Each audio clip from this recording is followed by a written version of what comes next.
Hi Hermes, today பார்க்க போகிறது ஜங்குக்கு ஒரு நியூ எஃப்எஃபோட நேம் சிஎம் டிசர் பார்ட் 1. இப்போ இந்த ஸ்டோரிக்கு சின்னதாக ஒரு இன்ட்ரோ பார்த்துடலாம். ஜங்குக் ஒரு மிகப்பெரிய மல்டி பில்லியனர் சியோல் சிட்டியில். ஜங்குக்கோட சின்ன வயசுலேயே அவங்க மம்மி இறந்து போயிடுவாங்க. உடம்பு சரியில்லாமல் தான் இறந்து போவாங்க. ஜங்குக்கு அப்போ 5 years இருக்கும். ஸோ தன்னோட மம்மி ரொம்ப நாளாக உடம்பு சரியில்லாமல் இருந்தது. ஜங்குக்கு சின்ன வயசுலேயே தெரியும். ஏன்னா தன்னோட மம்மின்னு பார்க்கும்போதே அவங்க பெட் ரெஸ்ட்டில் தான் இருந்திருப்பாங்க. ஜங்குக்கோட மம்மியை பார்த்துக்கிறதுக்காக அவங்க மேன்ஷன்லேயே அப்பாயிண்ட் பண்ணியிருந்த நர்ஸ் தான் ஃப்யூச்சரில் ஜங்குக்கோட டேடியை செகண்டாக மேரேஜ் பண்ணிப்பாங்க. ஜங்குக்கோட டேடி எதுக்காக நர்ஸை செகண்டாக மேரேஜ் பண்ணிக்கிட்டாங்க அப்படின்னா, தன்னோட ஃபர்ஸ்ட் ஒய்ஃபான ஜங்குக் மம்மியை பார்த்துக்கிறதுக்காக அப்பாயிண்ட் பண்ணியிருந்த நர்ஸ் தன்னோட ஒய்ஃபை பார்த்துக்கிறது மட்டும் இல்லாமல் தன்னோட 5 வயசு பையனையும் தன்னோட பையன் போல் நல்லா பார்த்துக்கிறாங்களேங்கிற ஒரே எண்ணத்தில் இவங்கள மேரேஜ் பண்ணிக்கிட்டா தான் பக்கத்தில் இல்லாதப்ப தன்னோட ஜங்குக்கை இந்த லேடி நல்லா பார்த்துப்பாங்க அப்படிங்கிற ஒரே எண்ணத்தில் செகண்ட் மேரேஜ் பண்ணிப்பாங்க நர்ஸையே ஜங்குக்கோட டேடி. ஜங்குக்கோட டேடிக்கு தெரியாது, தன்னோட சொத்துக்கள் மேலே இருக்க ஆசையில் அந்த நர்ஸ் ஜங்குக்கை நல்லா பார்த்துக்கிற மாதிரி ஆக்ட் பண்ணுறாங்க, தன்னோட ஒய்ஃபையும் நல்லா பார்த்துக்கிற மாதிரி ஆக்ட் பண்ணுறாங்க அப்படின்னு. ஜங்குக்கோட மம்மிக்கு எந்த டிசீஸும் கிடையாது. நார்மலாக உடம்பு சரியில்லாமல் இருந்தவங்க சில ஹெல்த் இஷ்யூஸ்னால் பெட் ரெஸ்ட் எடுக்கிற மாதிரி ஆயிருப்பாங்க. ஒரு 1 or 2 months சரியாக வேண்டிய ஜங்குக்கோட மம்மிக்கு தப்பான டேப்லெட்ஸ் மெடிசன்ஸ் எல்லாம் கொடுத்து ரொம்ப சிவியராக்கி தான் இறக்க வச்சுருப்பாங்க அந்த நர்ஸ். இதை பற்றி யாருக்கும் எந்த ஐடியாவும் கிடையாது. அதனால் ஜங்குக்கோட மம்மி உடம்பு சரியில்லாமல் இறந்து போயிட்டு அதை தான் இன்ன வரையும் நினச்சிட்ருக்காங்க எல்லோரும். ஜங்குக்கு ஒரு 15 ஏஜ் இருக்கும்போது ஜங்குக்கோட டேடிக்குமே கொஞ்சம் கொஞ்சமாக ஸ்லோ பாய்சன் கொடுத்து ஜங்குக்கோட ஸ்டெப் மாம் கொண்டிருப்பாங்க. இதுவும் யாருக்கும் தெரியாது. ஜங்குக்கை பொறுத்தளவு தன்னோட டேடி பிஸ்னஸ் விஷயமா வெளியிலே போகிறனால தன்னோட ஸ்டெப் மாமான பிங்கி தான் எப்போவுமே ஜங்கு கூடவே இருக்காங்களா. அந்த நர்ஸ் தான் பிங்கி. அவங்க ஜங்கு கூடவே ஸ்டெப் மாம்னு இருக்காங்களா. ஸோ ஜங்குக்கு தன்னோட டேடியை விட மம்மியை விட ஸ்டெப் மாம் நம்ம பக்கத்துலேயே இருக்கிறனால நம்ம மேலே அவங்க உண்மையிலே அன்பாக இருக்காங்க, நம்மளுக்காக எதை வேணாலும் செய்வாங்க அப்படின்னு ஆணித்தனமாக மனசில் இருக்குது ஜங்குக்கு. இந்த உலகத்திலே ஜங்குக்கு அவங்களோட ஸ்டெப் மாம் பிங்கியை வயசு கூட ரொம்ப பிடிக்க ஆரம்பிச்சிடும். ரெண்டாவது ஜங்குக்கோட டேடியை பொறுத்தளவு அவங்க ஒய்ஃபை ரொம்ப பிடிக்கும். ஃபஸ்ட்டு ஒய்ஃபை ரொம்ப பிடிக்கும். ஸோ ஃபர்ஸ்ட் ஒய்ஃப் மூலமாக கிடைச்ச ஜங்குக் மேலே அலாதி அன்போடு இருக்காங்க. ஃப்யூச்சரில் ஜங்குக்கு தனக்கும் செகண்ட் ஒய்ஃப்க்கும் குழந்தைங்க பிறந்தா ஜங்குக்கோட ப்ரியாரிட்டி குறைஞ்சி போயிடுங்கிற எண்ணத்தில் ஜங்குக்கோட டேடி ஸ்டெப் மாம்க்கு தெரியாமல் ஃபேமிலி பிளானிங் பண்ணியிருப்பாங்க. ஸோ ஸ்டெப் மாம்க்கு குழந்தைங்க கிடையாது ஜங்குக்கோட டேடி மூலமாக. ஜங்குக்கு ஒரு 12 ஏஜ் இருக்கும்போது தான் தனக்கு குழந்தைங்க பிறக்கக்கூடாதுங்கிறதுக்காக ஜங்குக்கோட டேடி ஃபேமிலி பிளானிங் பண்ணியிருக்காங்கன்னு தெரிய வந்திருக்கும். இந்த கோபத்தில் தான் ஜங்குக்கோட டேடிக்கு ஸ்லோ பாய்சன் கொடுத்து ஜங்குக்கோட 15 ஏஜில் அவங்க டேடி இறந்து போயிருப்பாங்க. இதை பற்றி எதுவுமே தெரியாத ஜங்குக்கு அவங்க மம்மி அப்படிங்கிற ஒரே எண்ணத்தோட ஸ்டெப் மாமை பார்த்துக்கிட்டு ஒரு ஹாப்பி லைஃப்பில் இருக்காங்க. ஏன்னா எந்த விதத்துலையும் ஜங்குக்கை ஹார்ம் பண்ண மாட்டாங்க ஸ்டெப் மாம். ரீசன், ஜங்குக் பயங்கர இன்டெலிஜென்ட், எல்லாத்துக்கும் மேலே பயங்கர அரகண்ட்டான ஒரு குழந்த. சின்ன வயசுலேருந்தே தனக்கு ஒன்று வேணும்னா வேணும், வேண்டானா வேண்டாம். ஜங்குக்கோட டேடி அந்தளவுக்கு ஜங்குக்கு செல்லம் கொடுத்து வளர்க்குறனால ஜங்குக் ரொம்ப அடமெண்ட்டாக வளர்ந்தக்கூடிய பையன். ஸோ ஸ்டெப் மாம் ஏதாவது ஜங்குக்கிட்ட வம்பு பண்ணாங்கனாவோ இல்லை வேறு ஏதாவது ஹார்ம் பண்ண பார்த்தாங்கனாவோ ஜங்குக்கோட குணம் நல்லா தெரியும் ஸ்டெப் மாம்க்கு. ஸோ தனக்கு பிரச்சனை வந்துடும் ஜங்குக்காலேயே. ஸோ ஜங்குக்கை அன்பாழ தான் பக்கத்தில் வச்சுக்கணும் அப்படின்னு நினச்சிக்கிட்டு முடிஞ்ச அளவுக்கு ஜங்குக்கு ஒரு ஃபேக்கான அன்பை காட்டி இந்த உலகத்திலே எனக்கு பிடிச்சது நீ மட்டும்தான் ஜங்குக் அப்படின்னே சொல்லி வளர்க்குறாங்க. ஸோ ஜங்குக் தன்னோட ஸ்டெப் மாம் கிட்ட மட்டும்தான் அன்பாக இருப்பாங்க. மற்ற யாராக இருந்தாலும் ஜங்குக் அந்தளவுக்கு கன்சர்ன் காட்ட மாட்டாங்க. ரெண்டாவது, இப்போ ஜங்குக்கு 40 ஏஜ் ஆகுது. சியோல் சிட்டியில் டாப் 3 மல்டி பில்லியனர்ஸில் ஜங்குக்கும் ஒரு ஆள் இப்போ. ஸோ ஜங்குக் மிகப்பெரிய பிஸ்னஸ் டைக்கான். இவ்வளோ விஷயங்கள் ஜங்குக் ஒரே ஆள் லீட் பண்ணிகிட்ருக்காங்க. அப்புறம் ஜங்குக்கு தன்னோட ஸ்டெப் மாம் பிங்கியை தாண்டி இன்னொரு பர்சனை பிடிக்கும் அப்படின்னா பிங்கியோட அண்ணா மின்ஹுவை தான். மின்ஹுவை தன்னோட சொந்த தாய்மாமா மாதிரி தான் பார்க்குறாங்க ஜங்குக். தன்னோட 15th ஏஜில் தன்னோட டேடி இறந்ததுக்கப்புறம் மின்ஹு ஜங்குக்கோட மேன்ஷனில் வந்து செட்டில் ஆகிருப்பாங்க. ரீசன் ஜங்குக்கை பார்த்துக்கணும், பிங்கியை பார்த்துக்கணும், ஆம்பளைங்க இல்லாத வீடு. ஸோ பையனும் ரொம்ப சின்ன பையனாக இருக்காங்க, அதனால் நான் உங்களுக்கு பாதுகாப்பாக இங்கே இருந்துக்கிறேன்னு சொல்லிவிட்டு ஜங்குக்கோட மேன்ஷனுக்கு வந்தவங்க இப்போ ஜங்குக்கு 40 ஏஜ் ஆகுது. இப்போ வரைக்கும் இங்கே தான் செட்டில் ஆகிட்டாங்க. ஜங்குக்கோட ரொம்பவே விசுவாசமான ஒரு பர்சனாக மாறியிருக்காங்க இப்போ மின்ஹு. ஜங்குக்கு எப்படி தன்னோட ஸ்டெப் மாமா பிடிக்குமோ அதே அளவுக்கு தன்னோட மாமாவான மின்ஹுவையும் பிடிக்கும். ஸ்டெப் மாமோட அண்ணாவையும் ரொம்ப பிடிக்கும். ஜங்குக்கை பொறுத்தளவு தனக்காகவே வாழ்ந்துக்கிட்டு இருக்கிறதா தான் ஸ்டெப் மாமையும் அங்குளையும் நினைக்கிறாங்க. ஸோ ஸ்டெப் மாமும் மின்ஹு அங்குளும் என்ன வேணும்னு கேட்டாலும் ஃபிங்கர் டிப்பில் அதை செஞ்சு கொடுத்துருவாங்க ஜங்குக். ரெண்டாவது, ஜங்குக்கு ஒரு எண்ணம் இருக்குது. ஸ்டெப் மாம் தனக்காக தான் இன்னொரு குழந்தை பெற்றுக்கல, ஸோ தன் மேலே இந்தளவுக்கு அன்பாக இருக்காங்க, அவங்களுக்கு என்ன வேணாலும் தான் செய்யணும் அப்படிங்கிற ஒரே எண்ணத்தோடு வளர்ந்தவங்க ஜங்குக். அப்புறம் ஜங்குக்கு மேரேஜ் எதுவும் ஆகலை, 40 ஏஜ் ஆகுது. இப்போ ஜங்குக் மேரேஜ் பண்ணிக்கணும்னு ஸ்டெப் மாம் எத்தனையோ பொண்ணுங்களை கொண்டு வந்து காட்டினாலும் எனக்கு பிடிக்கலை, எந்த பொண்ணுங்களையும் எனக்கு கொண்டுட்டு வராதிங்க, நான் மேரேஜ் பண்ணிக்க மாட்டேன்னு இப்போ வரைக்கும் சிங்கிளாக தான் இருக்காங்க. ஜங்குக்கை விட ஒரு 10 ஏஜுக்கு சின்ன பொண்ணு மின்ஹு அங்கிளோட பொண்ணு ஹன்ஷுவை எப்படியாவது ஜங்குக்கு மேரேஜ் பண்ணி வச்சிடணும்னு ஸ்டெப் மாமும் அங்கிளும் எவ்வளவோ போராடி பார்க்குறாங்க ஜங்குக்கிட்ட. ஆனால் ஜங்குக்கு ஹன்ஷுவை மேரேஜ் பண்ணிக்க விருப்பம் இல்லை. ஆனால் ஹன்ஷுக்கு ஜங்குக்கை ரொம்ப பிடிக்கும். ஜங்குக்கை எந்த அளவு பிடிக்குதோ அதே அளவு ஜங்குக்கோட ப்ராப்பர்ட்டிஸ் மேலே ஒரு அப்சஷன் இருக்குது மின்ஹுவோட பொண்ணு ஹன்ஷுக்கு. ஜங்குக்கோட மேன்ஷனுக்கு மின்ஹு வரும்போதே ஹன்ஷு கை குழந்தையாக தூக்கிக்கிட்டு வந்திருப்பாங்க. ஏன்னா ஹன்ஷு பிறந்தப்பவே மம்மி கிடையாது, இறந்து போயிருப்பாங்க டெலிவரியில். ஸோ கை குழந்தையோட தன்னோட தங்கச்சி வீடான ஜங்குக்கோட மேன்ஷனில் செட்டில் ஆகிருப்பாங்க மின்ஹு அங்கிள். ஜங்குக்கோட செலவில் தான் மின்ஹுவோட பொண்ணு ஹன்ஷு அப்ராட்லாம் போய் படித்து முடிச்சுட்டு இப்போ ஜங்குக்கு பிஏவாக ஒர்க் பண்ணிகிட்ருக்காங்க. ஜங்குக்கு ஏஜ் 40, ஹன்ஷுக்கு இப்போ 30 ஆகுது ஏஜ். இப்போ ப்ரெசண்ட்டில் பார்க்கலாம்.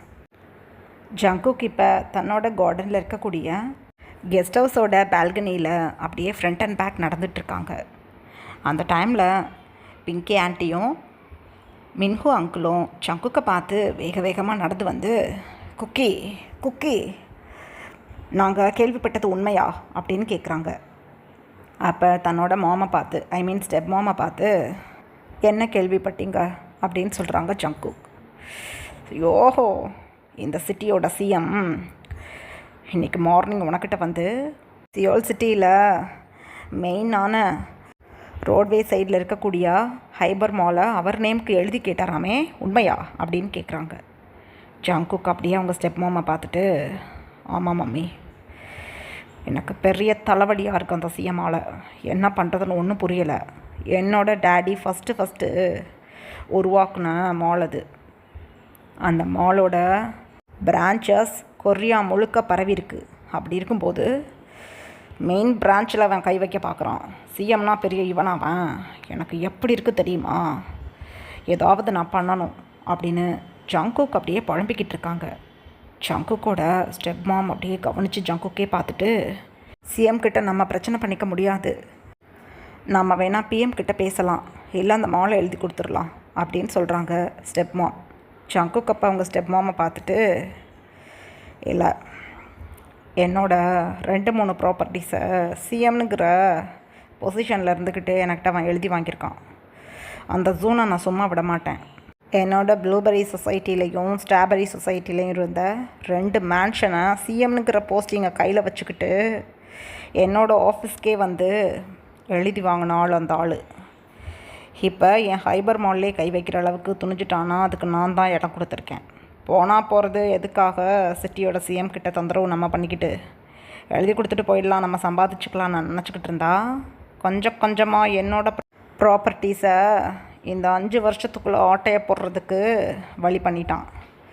விடமாட்டேன்னா இன்னும் 6 மந்தில் எலெக்ஷன் வரப்போகிறது, நான் பார்த்துக்கிறேன் அவனை. அது வரைக்கும் இந்த ஹைபர் மால் அவன் கைக்கு போகாத மாதிரி நான் ஏதாவது செட் பண்ணிக்கிறேன். சும்மா விடமாட்டேன் அவனை, பார்த்துக்கிறேன் அவனை நான். அடுத்த எலெக்ஷனில் அவன் சிஎம் கிடையாது, நானே என் சொந்த காசில் வேறு ஒரு ஆளை சிஎம்மாக உட்கார வைக்கணும்னு முடிவே பண்ணிட்டேன். பிஎம் கிட்ட கூட இதை பற்றி பேசிட்டேன். நீங்கள் முடிஞ்சதை பார்த்துக்கோங்க, எனக்கு எந்த பிரச்சனையும் கிடையாது. என்னை பொறுத்தளவு என்னோடய ஷேர் உங்ககிட்டேருந்து எனக்கு வந்தால் போகிறோன்னு சொல்லிட்டாங்க. எனக்கு தொந்தரவுனா பிஎம் கிட்டேருந்து தான் வரணும். பிஎம்ஏ நான் ஆஃப் பண்ணிட்டேன். அதுக்கப்புறம் எனக்கேற்ற ஒரு ஆளை சிஎம் கேண்டிடேட்டுக்கு நிற்க வச்சு 6 மந்தில் அந்த ஜூனோட கொட்டத்தை நான் ஒட்டுக்கிறேன். அதுக்கப்புறம் தெரியும் இந்த மல்டி பில்லியனர் ஜியான் தனக்கு பிரச்சனைனா ஆப்போசிட்டில் இருக்க எதிரியை என்ன வேணாலும் பண்ணுவான் அப்படின்னு. நான் முடிவு பண்ணிட்டேன். சிஎம் கேண்டிடேட்டுக்கு யாரை நிற்க வைக்கிறதுன்னு தான் எனக்கு தெரியல. எனக்கேற்ற ஆளை நான் சிஎம் கேண்டிடேட்டுக்கு நிற்க வைக்கணும். இந்த ஜோன் மக்களுக்கு எந்த ஹெல்ப்பும் பண்ணுறதில்ல. சிஎம் ஆனதுலேருந்து என்ன மாதிரி இருக்கக்கூடிய மல்டி பில்லியனர்ஸ்கிட்ட போய் அவங்களோட ப்ராப்பர்ட்டிஸை எழுதி வாங்குறதுலே மும்முரம் காட்டிக்கிட்டு இருக்கான். சிஎம் கேண்டிடேட்டுக்கு நிற்கும்போது அவனோட சொத்து மதிப்பே அதிகம் போனால் ஒரு 50 crores இருக்கும். ஆனால் இப்போ கிட்டத்தட்ட ஒரு 500 crores கிட்ட வச்சுருக்கான். எல்லாம் அவன் உழைச்சி சம்பாரிச்சதா கிடையாது. எங்களை மாதிரி மல்டி பில்லியனர்ஸ்கிட்டையும் மில்லியனர்ஸ்கிட்டையும் பிடுங்கின பணம். ஒரு இடத்துல கூட மக்களுக்கு நல்லது பண்ணணும்னு அவன் இந்த போஸ்டிங்க்கு வரலை. ஸோ மக்களுக்கு நல்லது பண்ணக்கூடிய என்னோட பேச்சை கேட்கக்கூடிய ஒருத்தவனை நான் சிஎம்மாக போடணும். அப்போ தான் இந்த சியோல் சிட்டி மட்டும் இல்லை, இந்த கொரியாலேயே டாப் 10 பில்லியனர்ஸ்குள்ளே ஒரு ஆளாக நான் வர முடியும். அதுக்கு நான் ஏற்பாடு பண்ணுறேன் அப்படின்னு ஜங்குக் சொல்லிக்கிட்டு இருக்காங்க. இதை கேட்டதும் மின்ஹூக்கு அப்படியே ஐஸெல்லாம் ஸ்பார்க்கிள் ஆகுது. ஆஹா, சூப்பரான ஒரு சான்ஸ். ஆஹா, மாளிகள் மரியாதைகளோடு நான் வாழணும்னு ஆசைப்பட்டேனே. ஜங்குக் என்ன சொன்னாலும் நான் சொன்னால் கேட்பான்.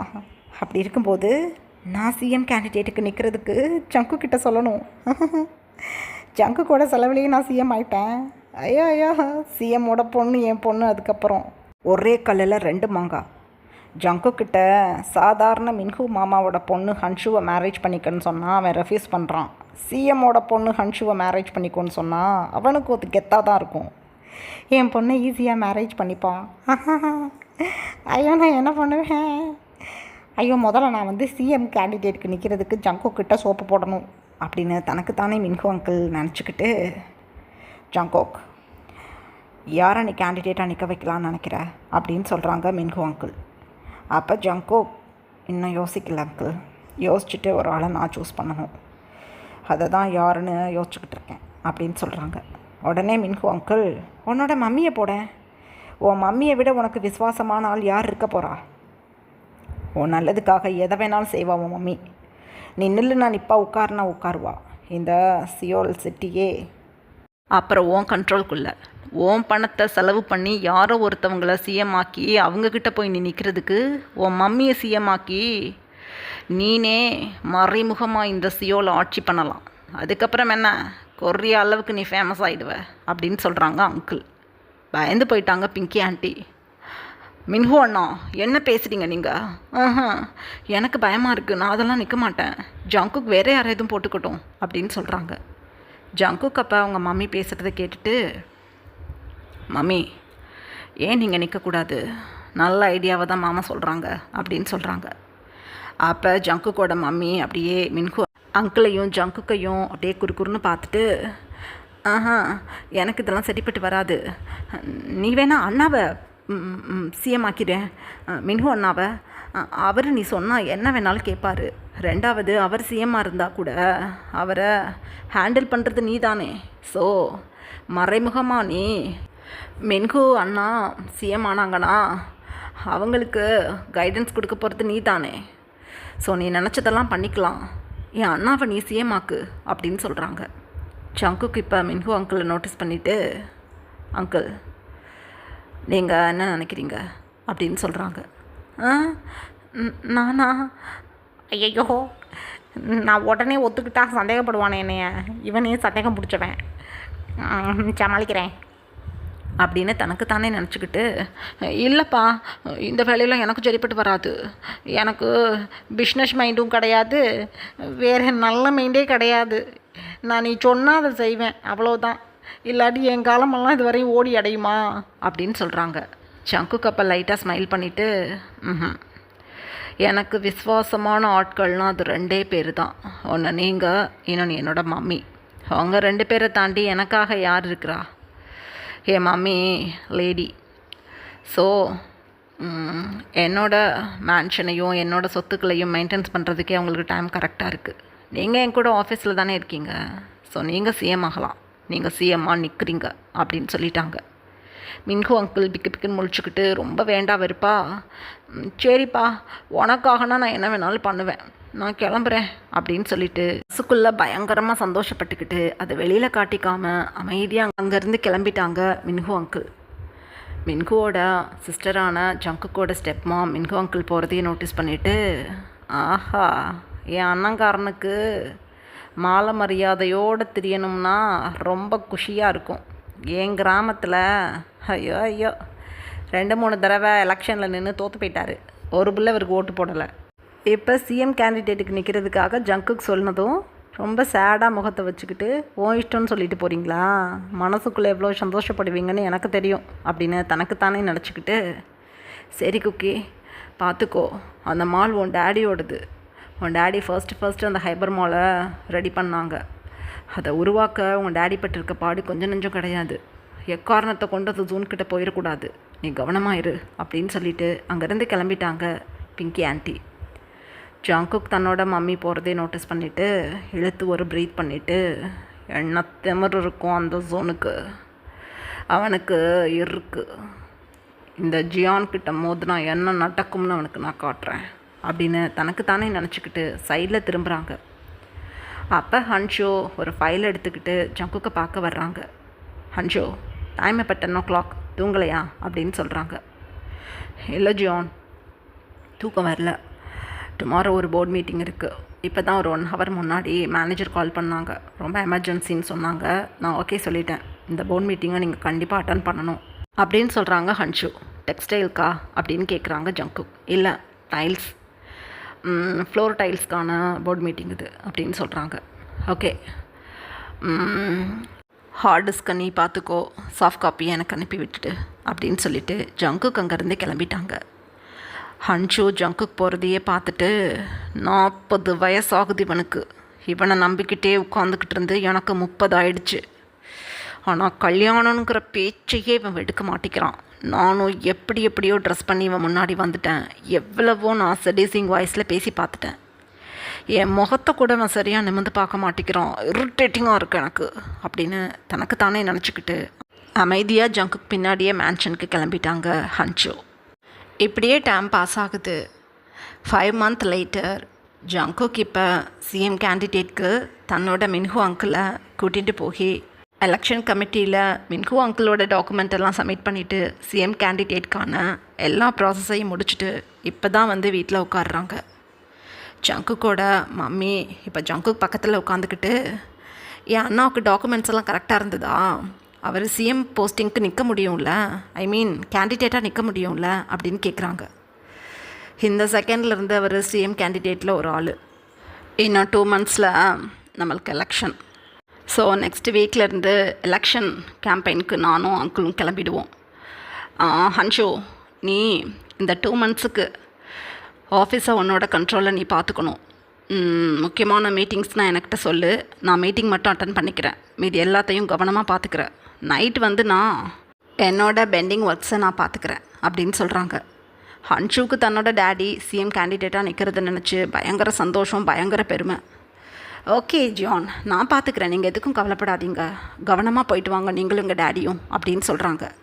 மின்ஹு உடனே ஹன்ஷுவை பார்த்து, எதுக்கும் கவலைப்படாத பேபி, சிஎம் ஆயிடுவேன். ஜங்குக் அவரோட பிளாக் மணியை ஃபுல்லாக ஒயிட் மணியாக மாற்றி எனக்காக எலெக்ஷன் கேம்பெயினில் செலவழிக்க போகிறாரு. அப்புறம் பாரு, மக்களுக்கு பணத்தை வாரி வழங்கியாவது என்னை சிஎம் ஆக்கிடுவார் ஜங்குக், இல்லை குக்கி அப்படின்னு சொல்கிறாங்க மின்ஹு அங்கிள். ஜங்குக் அப்போ லைட்டாக ஸ்மைல் பண்ணிக்கிட்டு, நான் சம்பாதிக்கிறது முழுக்க யாருக்கு, என் மம்மிக்கு தான், என் மம்மியோட பிரதர் நீங்கள், உங்களை சிஎம் ஆக்குறதுக்கு என் பணத்தை செலவழிக்க மாட்டேனா என்ன, நீங்கள் சிஎம் ஆனால் எனக்கு தானே ப்ராஃபிட் இருக்குது அப்படின்னு சொல்கிறாங்க. அப்போ அங்கிள் நினச்சிக்கிறாங்க, அதானே பார்த்தேன், உனக்கு ப்ராஃபிட் இல்லாத எந்த வேலைக்குள்ளேயும் தான் நீ இறங்க மாட்டியே, தொலையட்டும், சிஎம்ங்கிற ஒரு போஸ்டிங் எனக்கு கிடச்சா போகிறோம். அதுக்கப்புறம் என் பொண்ணை உனக்கு மேரேஜ் பண்ணி வச்சு சந்தோஷத்தில் நான் திரிவேன் அப்படின்னு தனக்குத்தானே அங்கிள் மனசுக்குள்ளேயே நினச்சிக்கிட்டு பிக்கு பிக்குன்னு முழிச்சிட்டு உட்காந்துட்ருக்காங்க. அந்த டைமில் ஜங்குக் மின்ஹுவை பார்த்து, ஓகே அங்கிள், 1 வீக் நீங்கள் ஆஃபீஸ் வர வேணாம், வீட்டிலே ரெஸ்ட் எடுத்துக்கோங்க. நெக்ஸ்ட்டு சண்டேலேருந்து நம்ம பிரச்சாரத்துக்கு கிளம்பிடணும். ஸோ ஹெல்த் ரொம்ப இம்பார்ட்டண்ட். நான் உங்களுக்காக கேம்பெயினுக்கு நல்ல ஃபெசிலிட்டியான ஒரு வேன் ஏற்பாடு பண்ணியிருக்கேன். நீங்களும் நானும் வேனுக்குள்ளேயே தூங்கிக்கலாம், பாத் பண்ணிக்கலாம். எப்படி சொல்கிறது அப்படின்னா, இந்த ஃபிலிம் இண்டஸ்ட்ரியிலலாம் வச்சுருக்காங்கல்ல கேரவன், அந்த மாதிரி ஒரு வேன் உங்களுக்கு ரெடி பண்ண சொல்லியிருக்கேன். ஐ மீன் நீங்களும் நானும் போயிட்டு வர்றதுக்காக. அந்த வேனுக்கு டாப்பில் ஓப்பன் இருக்கும். ஸோ நம்ம பட்டன் சிஸ்டம் மூலமாக அழகாக ஸ்லைட் ஆகி மேலே போய் பிரச்சாரத்தை பண்ணிவிட்டு எகெயின் நம்ம கார்க்குள்ளேயே வந்துடலாம். உள்ளேயே சாப்பிட்டுக்கலாம், பாத் பண்ணிக்கலாம், குளிச்சுக்கலாம், எல்லா வேலைகளையும் பார்த்துக்கலாம். அப்புறம் ஒரு டாக்டர் இருப்பாங்க உள்ள. ஒரு 8 பவுன்சருக்கு சொல்லியிருக்கேன். எல்லாருமே அந்த வேனுக்குள்ளே தான் இருப்போம். ஸோ நீங்கள் எதுக்கும் கவலைப்பட வேணாம், இந்த 1 வீக் நல்லா ரெஸ்ட் எடுத்துக்கோங்க அப்படின்னு சொல்கிறாங்க ஜங்கு. அப்பாடி, என்னது இது, நடமாடும் வீடு போலையே. ரைட்டு, ஏன் பணமா, ஜங்குக் பணம் தானே அப்படின்னு அங்கிள் நினச்சிக்கிட்டு ரொம்ப குஷியாக அவங்களோட ரூமுக்கு கிளம்பிட்டாங்க. ஜங்குக் இப்போ ஹன்ஷு கூட ஆஃபீஸ் கிளம்பிட்டாங்க. இதெல்லாம் கேட்டுக்கிட்டு இருந்த ஸ்டெப் மாம்க்கு ஒரே குஷி. ஃப்யூச்சரில் கண்டிப்பாக என் அண்ணா சிஎம் ஆகிடுவாங்க. ஜங்குக் ஆக்கிடுவான். எந்த வேலையில் இறங்கினாலும் அது ஃபெயிலியராக போனதே கிடையாது. ஜங்குக் எடுத்த வேலையை கச்சிதமாக செஞ்சு முடிக்கிற ஆள். சிஎம்மாக என் அண்ணாவை ஆக்கணும் முடிவு பண்ணிட்டானா என் அண்ணா தான் சிஎம். என் அண்ணா மேலே எனக்கு நம்பிக்கை கிடையாது, ஆனால் ஜங்குக் மேலே எனக்கு நிறையா நம்பிக்கை இருக்குது. சிஎம் ஆனதுக்கப்புறம் என் அண்ணா பொண்ணை எப்படியும் ஜங்குக்கு நான் மேரேஜ் பண்ணி வைக்க ஏற்பாடு பண்ணிவிடுவேன் அப்படின்னு தனக்குத்தானே நினச்சிக்கிட்டு பிங்கி ஆண்டி அமைதியாக உட்காந்துட்ருக்காங்க. எங்கள் அதர் ஹேண்ட் வைன் இப்போ தூங்கி எழுந்து அப்ஸ்டேர்ஸ்லேருந்து டவுன் ஸ்டேர் வந்துட்டுருக்காங்க. வைனுக்கு மம்மி டேடி கிடையாது, பாட்டிமா மட்டும்தான். வைன் சியோல் சிட்டியில் இருக்கக்கூடிய டெட் எண்டில் இருக்கக்கூடிய ஒரு ஸ்மால் வில்லேஜில் தன்னோட பாட்டிமா கூடயும் தன்னோட 3 பசங்க கூடயும் ஒரு ஹாப்பி லைஃப்பை லீட் பண்ணிகிட்ருக்காங்க. பாட்டிமா இப்போ வைனை பார்த்து, ஏ ஒயான், எவ்வளவு நேரம் நீ தூங்குவ? நல்லா சம்மர் ஹாலிடே விட்டாலும் விட்டாங்க. உன் பசங்க தான் நைட்டு ஃபுல்லாக ஆட்டம் போட்டுட்டு டிவி பார்த்துட்டு தூங்குறானுங்க அப்படின்னா நீனும் ஏன் இப்படி தூங்குற? மார்னிங்கே எழுந்து பிரேக்ஃபாஸ்ட்லாம் செஞ்சு வச்சுட்டு உட்காந்துட்ருக்கேன். உங்களை எழுப்புனாலும் எழுந்திரிக்க மாட்டேங்கிறீங்க. குறான்னு உட்காந்துக்கிட்டு இருக்கேன் இந்த வீட்டுக்குள்ளே. ஏன் தான் அப்படி பண்ணுற அப்படின்னு அதட்டுறாங்க வைனை. பாட்டி ப்ளீஸ். என்னது இது? எப்போ பார்த்தாலும் நான் தூங்குறேன்னு சொல்லிட்டு. தூக்கம் எவ்வளோ பெரிய வரம் தெரியுமா? எவ்வளவோ பேர் தூக்கம் வர மாட்டேங்குதுன்னு டேப்லெட்ஸ் போட்டு தூங்குறாங்க. ஏன் நீங்கள் கூட டேப்லெட் போட்டு தானே தூங்குறீங்க? ஆனால் எனக்கும் என்னோட 3 பசங்களுக்கும் தூக்கம் ஆட்டோமேட்டிக்காக வருது. அதை நினச்சி சந்தோஷப்படுவீங்களா? தூங்குறோன்னு. இப்போ நாங்கள் வெள்ளன்னு எழுந்து எந்த வேலையை வெட்டி முறிக்க போகிறோம்?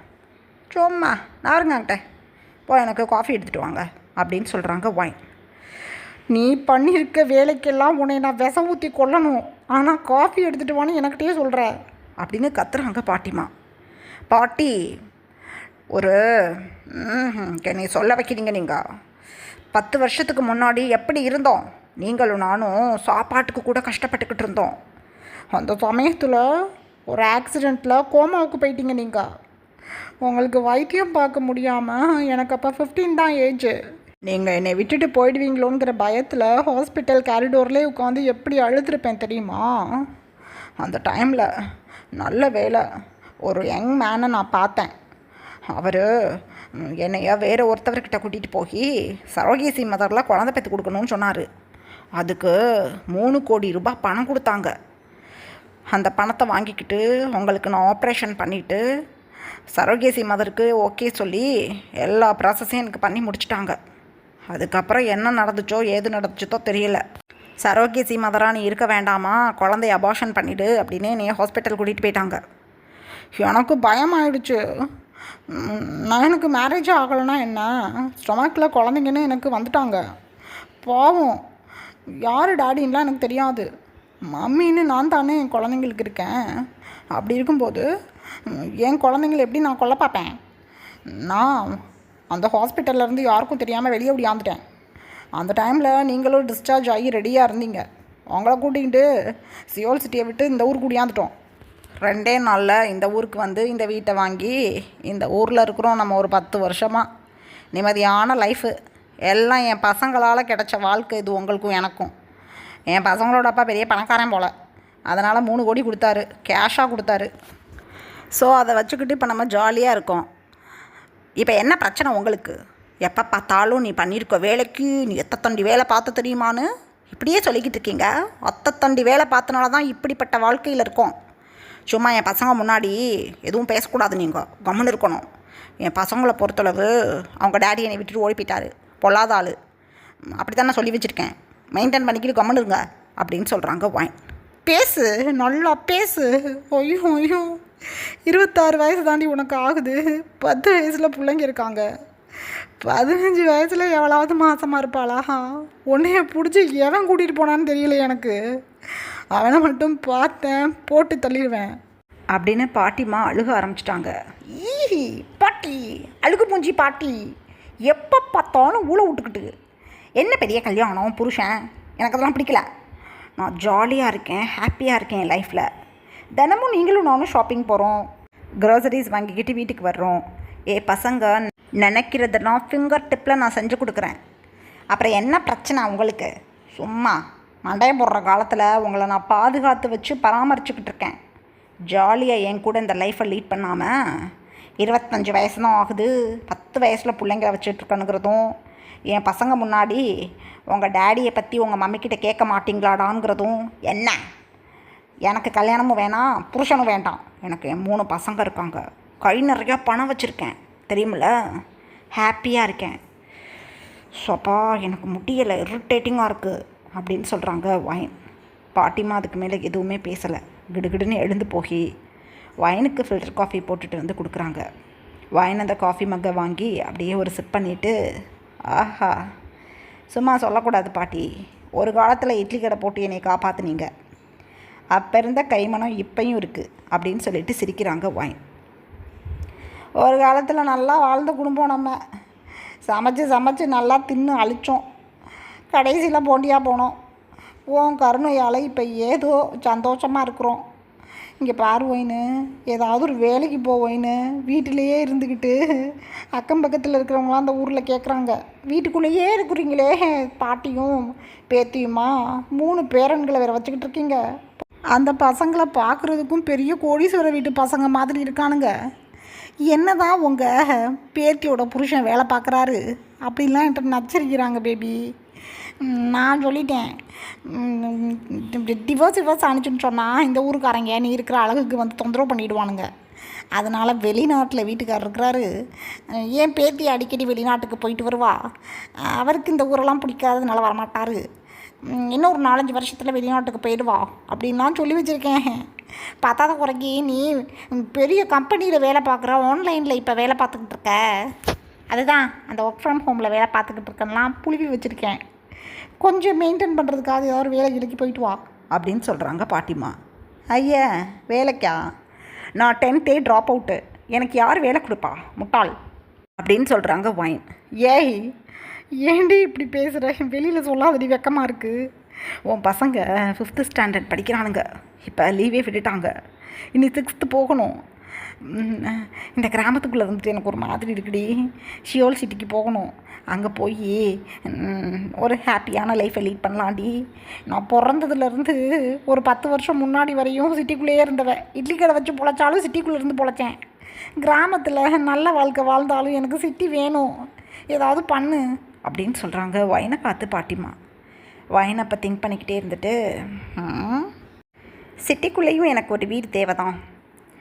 என் கையில் கூட்டி கழித்து பார்த்தா கூட ஒரு 2.5 கோடி ரூபா பணம் இருக்கும். என் பசங்களோட டெபாசிட் அக்கௌண்ட்டில் நான் கை வைக்க மாட்டேன், அவனுங்க ஃப்யூச்சருக்கு அது தேவை. உங்களோட டெபாசிட்லேயும் நான் கை வைக்க மாட்டேன். என்னோடய அக்கௌண்ட்டில் இருக்கக்கூடிய சேவிங்ஸில் கை வச்சு எப்படியாவது சிட்டிக்கு உங்கள் எல்லாத்தையும் கூட்டிகிட்டு போகிறேன். சிட்டியில் இவ்வளோ பெரிய வீடெல்லாம் என்னால் வாங்க முடியாது. சிம்பிளாக ஒரு 2 ரூம் இருக்கிற மாதிரி ஒரு வீட்டை வாங்கிக்கிட்டு அங்கே கூட்டிகிட்டு போகிறேன், கவலைப்படாதீங்க அப்படின்னு சொல்கிறாங்க ஒயின். ஒயினை பற்றி சொல்லணும் அப்படின்னா வைனுக்கு 3 பாய் பேபிஸ் இருக்காங்க. 3 பேருக்கும் ஏஜ் இப்போ 10 ஆகிறது. அப்புறம் வைனுக்கு ஒரு பாட்டிமா இருக்காங்க. வைனுக்கு 15 ஏஜ் ஸ்டார்ட் ஆகும்போது பாட்டிமாவும் வைனும் ஒரு ஆக்சிடெண்ட்டில் மாட்டிப்பாங்க. வைன் வந்து அந்த ஆக்சிடெண்ட்டில் சேவ் ஆகிடுவாங்க. ஏன்னா வைன் வந்து பாட்டிமாவும் அவங்களும் போய்கிட்டு இருந்த பஸ்ஸில் மிடில் ஆஃப் த சீட்டில் உட்காந்துருப்பாங்க. ஸோ லைட்டான காயத்தோட வைன் தப்பிச்சுப்பாங்க. சீட் இல்லாமல் பாட்டிமா டிரைவருக்கு பக்கத்தில் இருக்கக்கூடிய சிங்கிள் சீட்டில் உட்காந்துருப்பாங்க. ஸோ பாட்டிமா அந்த ஆக்சிடெண்ட்டில் பலத்த காயத்தில் மாட்டிப்பாங்க. ஒரு 2 டேஸில் கோமாவுக்கு போயிருப்பாங்க. ஸோ ஹாஸ்பிட்டலில் டாக்டர் ஒரு ஆப்ரேஷன் பண்ணணும், அப்போ தான் கோமாலேருந்து பாட்டிமா எழுந்திருக்க முடியும்னு சொல்லியிருப்பாங்க. வைனுக்கு யாரும் கிடையாது. பாட்டிமா ரொம்ப கஷ்டப்பட்டு ஒரு சின்ன ஹோட்டல் வச்சு தான் வைனை பார்த்துட்டு இருந்திருப்பாங்க. ஸோ கிட்டத்தட்ட ஒரு 10 lakhs கிட்ட அமௌண்ட் வேணும்னு கேட்டிருப்பாங்களா. பயத்தில் என்ன பண்ணுறதுன்னு தெரியாமல், பாட்டிக்கு எதுவும் ஆகிட்டா நம்ம எங்கே போகிறதுன்னு தெரியாமல் பயந்து ஹாஸ்பிட்டல் கேரிடோரில் உட்காந்து ஒன்று அழுதுட்டு இருந்திருப்பாங்க. அந்த டைமில் ஒரு மிடில் ஏஜில் இருக்கக்கூடிய மேன் வைனை வந்து அப்ரோச் பண்ணி ஒரு மல்டி பில்லியனருக்கு சரோகேசி மதரில் பேபிஸ் பெட் பண்ணி கொடுக்கணும், அதுக்கு 3 crores நாங்கள் அமௌண்ட் தர்றோன்னு சொல்லியிருப்பாங்க.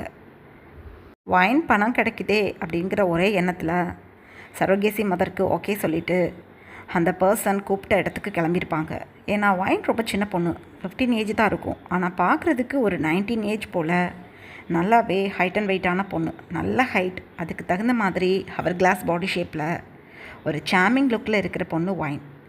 ஸோ வைனை பார்த்ததும் அந்த பில்லியனர் கேட்ட மாதிரியான உடலமைப்புலையும் சாமிங்கான ஃபேஸ் கட்லையும் நல்ல ஹைட்லேயும் வைன் இருந்ததும் தன்னோட பாஸ்க்கு ஏற்ற பொண்ணு இவங்க தான் அப்படின்னு சொல்லிட்டு வைனை வந்து அப்ரோச் பண்ணியிருப்பாங்க. வைனும் ஓகே சொன்னதும் சரோகேசி ப்ராசஸ்க்கு ஏற்பாடு பண்ணியிருப்பாங்க. ப்ராசஸ்லாம் கரெக்டாக முடிஞ்சதுக்கப்புறம் வைனுக்கு 3 crores கேஷாகவே அமௌண்ட்டை பே பண்ணியிருப்பாங்க அந்த மல்டி பில்லியனர். வைன் வந்து அந்த பில்லியனரை பார்த்தது கிடையாது. ஆனால் தன்னோட ஸ்டமக்கில் இருக்க பேபிக்கு ஒரு மல்டி பில்லியனர் தான் ஃபாதர்னு தெரியும். ஆனால் வைன் அந்த பர்சனை பார்க்கணுன்னு நினைக்கல. ரெண்டாவது வைனை அந்த பர்சனும் பார்க்கணுன்னு நினைக்கல. ஸோ யாரோட குழந்தைக்கு தான் மதராக போகிறோங்கிறது தெரியாமையே வைன் கன்சீவ் ஆகியிருப்பாங்க. பாட்டிமாவுக்கு இந்த பணத்தை வச்சு நல்லபடியாக ஆப்ரேஷன் முடித்து பாட்டிமா 1 வீக்கில் ஐஸையும் ஓப்பன் பண்ணியிருப்பாங்க. 3 month பெட் ரெஸ்ட்டில் இருந்துட்டு பாட்டிமா ரிச்சார்ஜ் ஆகலான்னு என்னைக்கு சொல்லியிருக்காங்களோ அன்னைய நாளில் பாட்டிமா கிட்ட வைன் எல்லா விஷயத்தையும் சொல்லியிருப்பாங்க. பாட்டிமா என்ன பண்ணுறதுன்னு தெரியாமல் பதறி போயிட்டாங்க. பாட்டிமாவுக்கு ரொம்ப கஷ்டமாக இருக்குது. தன்னோட 15 வயசு பேத்தி தனக்காக யாருன்னே தெரியாத ஒருத்தவரோட குழந்தைய ஸ்டமக்கில் வச்சுருக்காங்களே நினச்சி ரொம்ப வருத்தப்படுவாங்க. அந்த டைமில் தான் எந்த பர்சன் வைனை வந்து சரோகேசி மதருக்கு அப்ரோச் பண்ணியிருப்பாங்களோ அவங்க அந்த மல்டி பில்லியனருக்கு குழந்தை வேண்டான்னு சொல்லிட்டாங்க. ஸோ குழந்தைய அபார்ட் பண்ணிடலாம் வாங்கன்னு கூப்பிட்டுருப்பாங்க வைனை. 3 months வைனோட ஸ்டமக்கில் பேபி வளர்ந்துக்கிட்டு இருக்கு. ஸோ தன்னோட பேபிங்கிற உணர்வில் கன்சீவ் ஆனதுலேருந்து வைனுக்கு தன்னோட ஸ்டமக்கில் இருக்க குழந்தைய ரொம்ப பிடிச்சி போயிருக்கும். பாட்டிமாக்கிட்டையும் விஷயத்தெல்லாம் சொல்லிட்டாங்களா. பாட்டிமாவுக்கு என்ன பண்ணுறதுன்னு தெரியல. அந்த டைமில் வைன் பாட்டிமாவை ஹக் பண்ணி அழுக ஆரம்பிச்சிருப்பாங்க. என்னோட குழந்தை பிறந்து பத்திரமா ஒரு இடத்துல வளர போகிறதுன்னு நான் நினச்சிக்கிட்டு இருந்தேன். ஆனால் குழந்தைய அபார்ட் பண்ணணும்னு சொல்கிறாங்க. இப்போ என்னோடய ஸ்டமக்கில் குழந்தை இருக்குது, என் குழந்தைய நான் கொல்ல மாட்டேன்னு அழுதுருப்பாங்க பாட்டிமா கிட்ட. அப்போ ட்ரிபிளட்ஸ் வைனோட ஸ்டமக்கில் இருக்குன்னு தெரியாது பாட்டிமாவுக்கு. பாட்டிமாவுக்கும் என்ன பண்ணுறதுன்னு ஒன்றும் புரியலை. தனக்கப்புறம் வைனுக்குன்னு யாரும் கிடையாது. ஸோ கல்யாணத்துக்கு முன்னாடியே கன்சீவான பொண்ணை யாராவது மேரேஜ் பண்ணிப்பாங்களா, அப்படியே மேரேஜ் பண்ணாலும் நல்லா பார்த்துப்பாங்களான்னு தெரியாது. ஸோ பாட்டிமாவுக்கு அந்த டைமில் ஒரு யோஜனை, வைனோட ஸ்டமக்கில் இருக்க குழந்தைங்க ஃப்யூச்சரில் வைனுக்கு துணையாக இருக்கும் அப்படிங்கிற எண்ணத்தில் பாட்டிமா வேக வேகமாக தன்னோட ஸ்டஃபிங்ஸ்லாம் எடுத்துக்கிட்டு வைனையும் கூட்டிகிட்டு யாருக்கும் தெரியாமல் ஹாஸ்பிட்டல் விட்டு ஓடி போயிடுவாங்க. ஏன்னா ஹாஸ்பிட்டலில் எண்டிங் ஃபார்மாலிட்டிஸ் எல்லாத்தையுமே முடிச்சிருப்பாங்க, கிளம்புறது தான். ஸோ ஈஸியாக போயிடுச்சு பாட்டிமாவுக்கு. அழகாக தன்னோட ஸ்டஃபிங்ஸ் எடுத்துகிட்டு அழகாக ஒரு கார் புக் பண்ணி வைனை கூட்டிகிட்டு கிளம்பியிருப்பாங்க.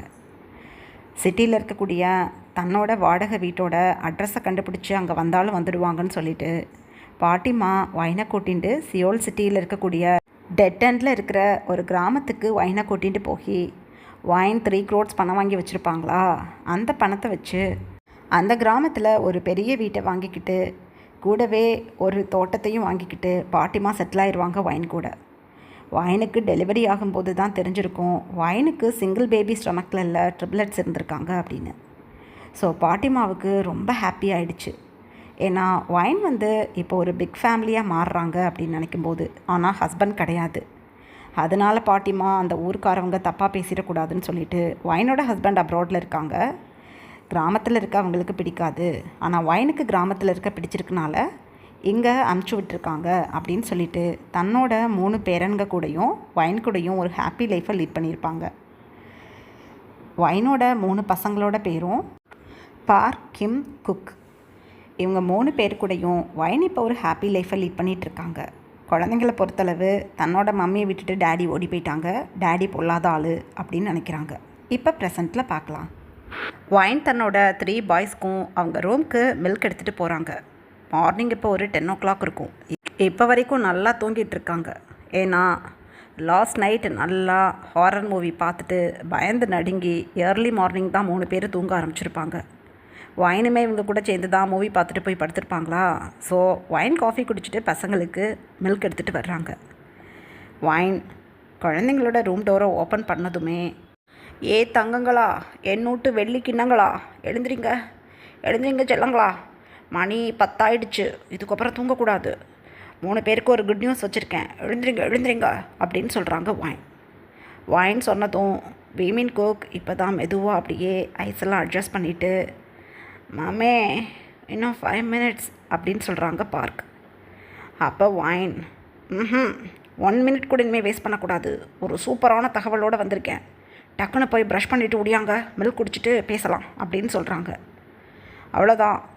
கிம் டக்குன்னு எழுந்து உட்காந்து, என்ன மம்மி அது அப்படின்னு கேட்குறாங்க. அடுத்தடுத்து குக், பார்க் 2 பேருமே எழுந்து, என்னது அது அப்படின்னு கேட்குறாங்க. ப்ரஷ் பண்ணிவிட்டு இந்த மில்கை குடித்தா தான் சொல்லுவேன் அப்படின்னு சொல்கிறாங்க ஒயின். அவ்வளோதான். கிம், குக், பார்க் 3 பேரும் ப்ரஷ் பண்ணுறதுக்கு பாத்ரூம்க்கு ஓடி போயிட்டாங்க. இப்படியே ஒரு 10 minutes பாஸ் ஆகுது.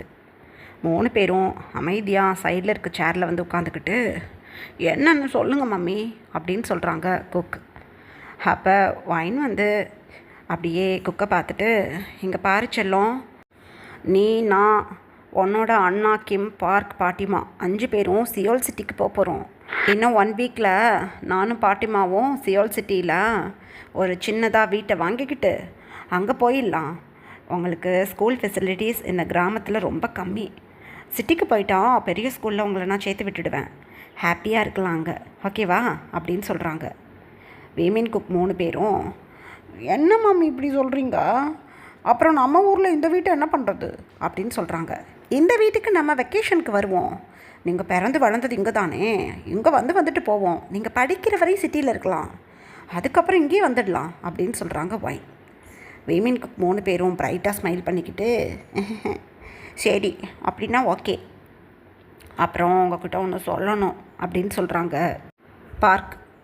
பார்க் சொன்னதும், என்ன அம்மோ அப்படின்னு கேட்குறாங்க ஒயின். எங்களுக்கு டேடி வேணும், ஸ்கூலில் உங்கள் டேடி யாருன்னு எங்களை கேட்குறாங்க, ரொம்ப தொந்தரவுப்படுத்துகிறாங்க. நாங்கள் 3 பேரும் பார்க்குறதுக்கு எங்கள் கிளாஸ் பசங்களை விட கொஞ்சம் பெரிய பசங்களாக இருக்கிறனால யாருன்னு கேட்டுட்டு விட்டுடுறாங்க. ஆனால் எங்களை விட பெரிய அண்ணனுங்க இருக்காங்கள்ல, 8th 9th படிக்கிறாங்கள்ல, அவங்களாம் எங்கள் 3 பேரையும் பிடிச்சி புள்ளி பண்ணுறாங்க மம்மி. இப்போ 1 week தானே ஸ்கூலுக்கு லீவ் விட்டுருக்காங்க, சம்மர் ஹாலிடேஸ், அதனால தான் எங்களுக்கு பிரச்சனை இல்லை. நாங்கள் 3 பேரும் முடிவு பண்ணி வச்சுட்டோம், நீங்கள் யாராவது மேரேஜ் பண்ணிக்கிட்டு எங்களுக்கு சர்நேம் கொடுங்க அப்படின்னு சொல்கிறாங்க பார்க். அதுக்கு கிம்மு குக்கும், ஆமாம் மம்மி, எங்கள் கிளாஸ் பசங்களை நாங்கள் அட்டி போட்டு விட்டுடுவோம், நாங்கள் பெரிய பசங்களாக இருக்கிறனால. ஆனால் எங்களோட பெரிய அண்ணாலாம் எங்களை பார்த்து டீஸ் பண்ணுறாங்க, கஷ்டமாக இருக்குது.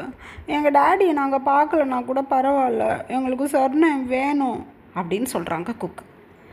அப்போ கிம் ஒயின்கிட்ட வந்து பக்கத்தில் உட்காந்துட்டு அப்படியே ஒயினை ஹிப்போட ஹக் பண்ணிக்கிட்டு, ஆமாம் மம்மி ப்ளீஸ், எங்களுக்கு டேடியை பார்க்கணுன்னு ஆசையாக இருக்குது, இருந்தாலும் பரவாயில்ல, உங்களை விட்டுட்டு ஓடி போனவர் எங்களுக்கு வேண்டாம், ஆனால் எங்களுக்கு சர்நேம் வேணும், எங்கள் டேடியோட நேம் எங்களுக்கு சொல்லணும், நீங்கள் டேடி நேம் தெரியலனா கூட பரவாயில்ல, அவரோட சர்நேம் சொல்லுங்கள் அப்படின்னு சொல்லி அழுகிறாங்க.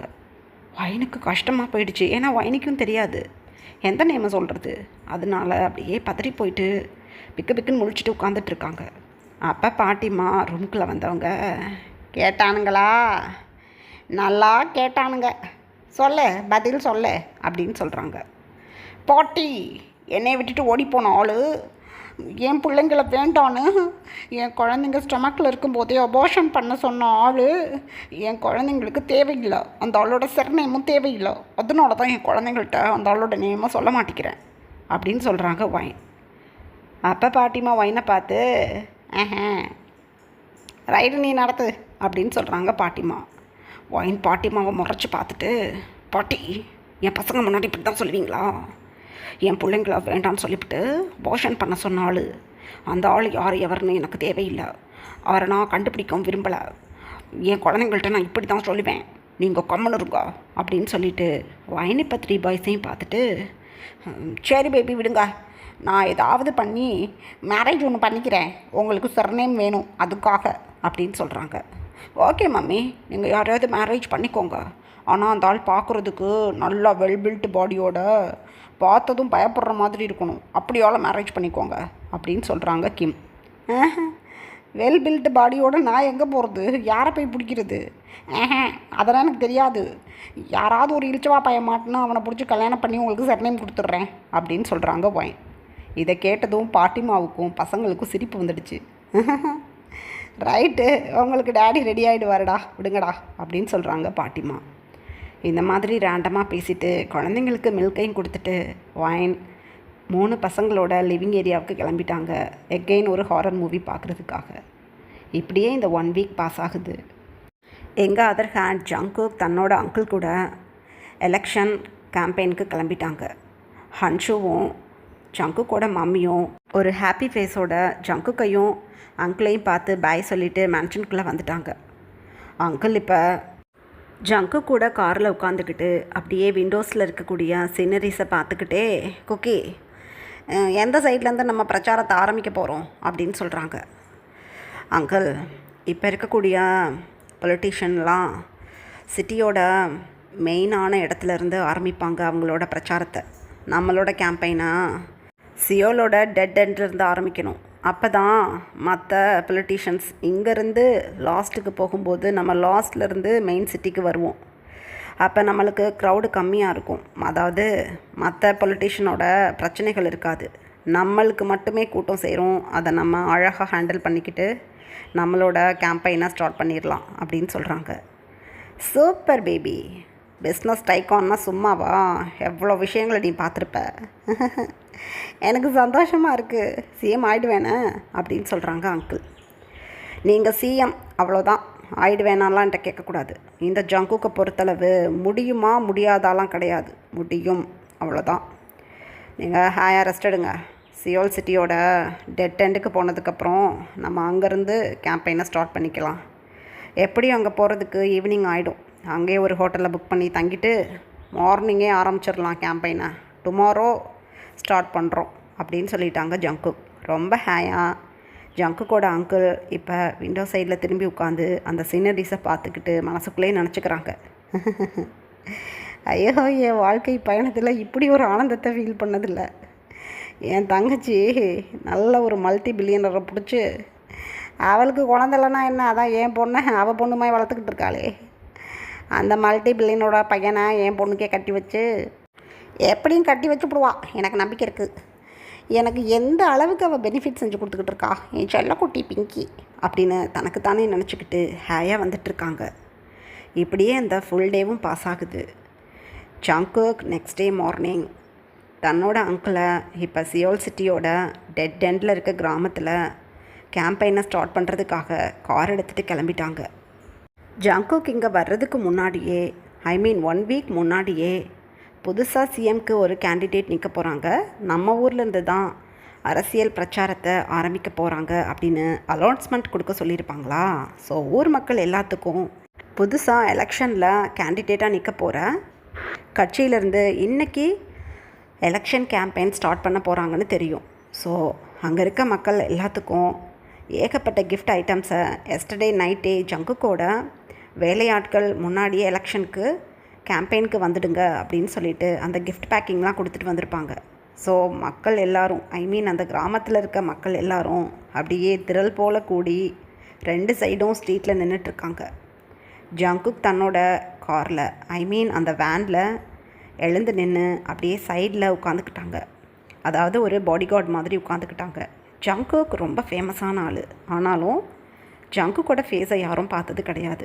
மிகப்பெரிய ஐடல்ஸ்க்கு, கோடீஸ்வரர்களுக்கு தான் ஜங்குக் யாருன்னு தெரியும். சாதாரணமான ஆட்களுக்கு அந்தளவுக்கு ஜங்குக் யாருன்னு தெரியாது. ஸோ ஜங்குக் தன்னோட அங்கிளுக்கு ஒரு பாடிகார்ட் மாதிரி அங்கிள் நின்றுக்கிட்டு இருக்க அந்த இடத்துக்கு சைடில் வேனுக்கு மேலே உட்காந்துக்கிட்டாங்க. அங்கிள் எழுந்து நின்று அப்படியே 2 கையையும் கூம்பி நமஸ்காரம் பண்ணி, இந்த அரசியல் வரலாற்றை நான் திருப்பி போட்டு மக்களுக்கு நல்லது பண்ணணும்னு வந்திருக்கேன். எனக்கே உங்கள் பொன்னான வாக்குகளை போட்டு ஜெயிக்க வைக்கணும். நீங்கள் என்னென்ன விரும்புகிறீங்களோ உங்கள் ஊருக்கு செய்யணும்னு அத்தனையும் நான் படிப்படியாக உங்களுக்கு இந்த 5 வருஷத்தில் செஞ்சு கொடுத்துடுவேன். உங்கள் பொன்னான வாக்குகளை எனது சின்னத்துக்கே போட்டு என்னைய சிஎம் ஆக்கணும் அப்படின்னு தன்னிச்சையாக நிற்கிறாங்க அங்கிள். இந்த மாதிரி தான் தேர்தல் பிரச்சாரத்தை பண்ணிகிட்டு இருக்காங்க. மக்கள் எல்லாரும் ஜங்குக் சைடில் உட்காந்துக்கிட்டு சில பேப்பர்ஸை அங்கிள்கிட்ட கொடுத்து படிக்க சொல்லி கொடுத்துட்ருக்காங்களா, அதெல்லாம் பார்த்து தான் வாசிச்சுக்கிட்டு இருக்காங்க ஜங்குக்கோட அங்கிள். ஸோ ஜங்குக்கோட அங்கிள் தேர்தல் வாக்குறுதின்னு சொல்கிற விஷயங்கள் எல்லாமே அங்கே இருக்க மக்களுக்கு ரொம்ப பிடிச்சிருக்கு. ரொம்ப மெதுவாக தான் காரையும் ஓட்டிகிட்டு போயிட்டுருக்காங்க. ஐ மீன் அந்த வேனை ஓட்டிகிட்டு போகிறாங்களா, நல்லா நெருக்கமாக பார்க்க முடியுது. ஜங்குக்கோட அங்கிள் நல்லா டிக்காக ட்ரெஸ் பண்ணி ரொம்ப இனிமையான வார்த்தைகளில் மக்கள்கிட்ட பேசி சின்ன சின்ன குழந்தைங்களுக்கெல்லாம் சாக்லேட்ஸ் எல்லாம் அப்படியே கீழே குனிஞ்சு கொடுத்துக்கிட்டு இந்த மாதிரி ஆரவாரம் பண்ணிக்கிட்டு இருக்காங்களா. பார்த்ததும் ரொம்ப பிடிச்சி போயிடுச்சு அங்கே இருக்க மக்களுக்கு. ஏன்னா இந்த மாதிரி யாரும் பிரச்சாரம் பண்ணது கிடையாது. ஏன், சியோலோட டெட் எண்டுங்கிறனால அந்த அளவுக்கு பிரச்சாரத்துக்கு அந்த ஊருக்கு யாருமே போக மாட்டாங்க.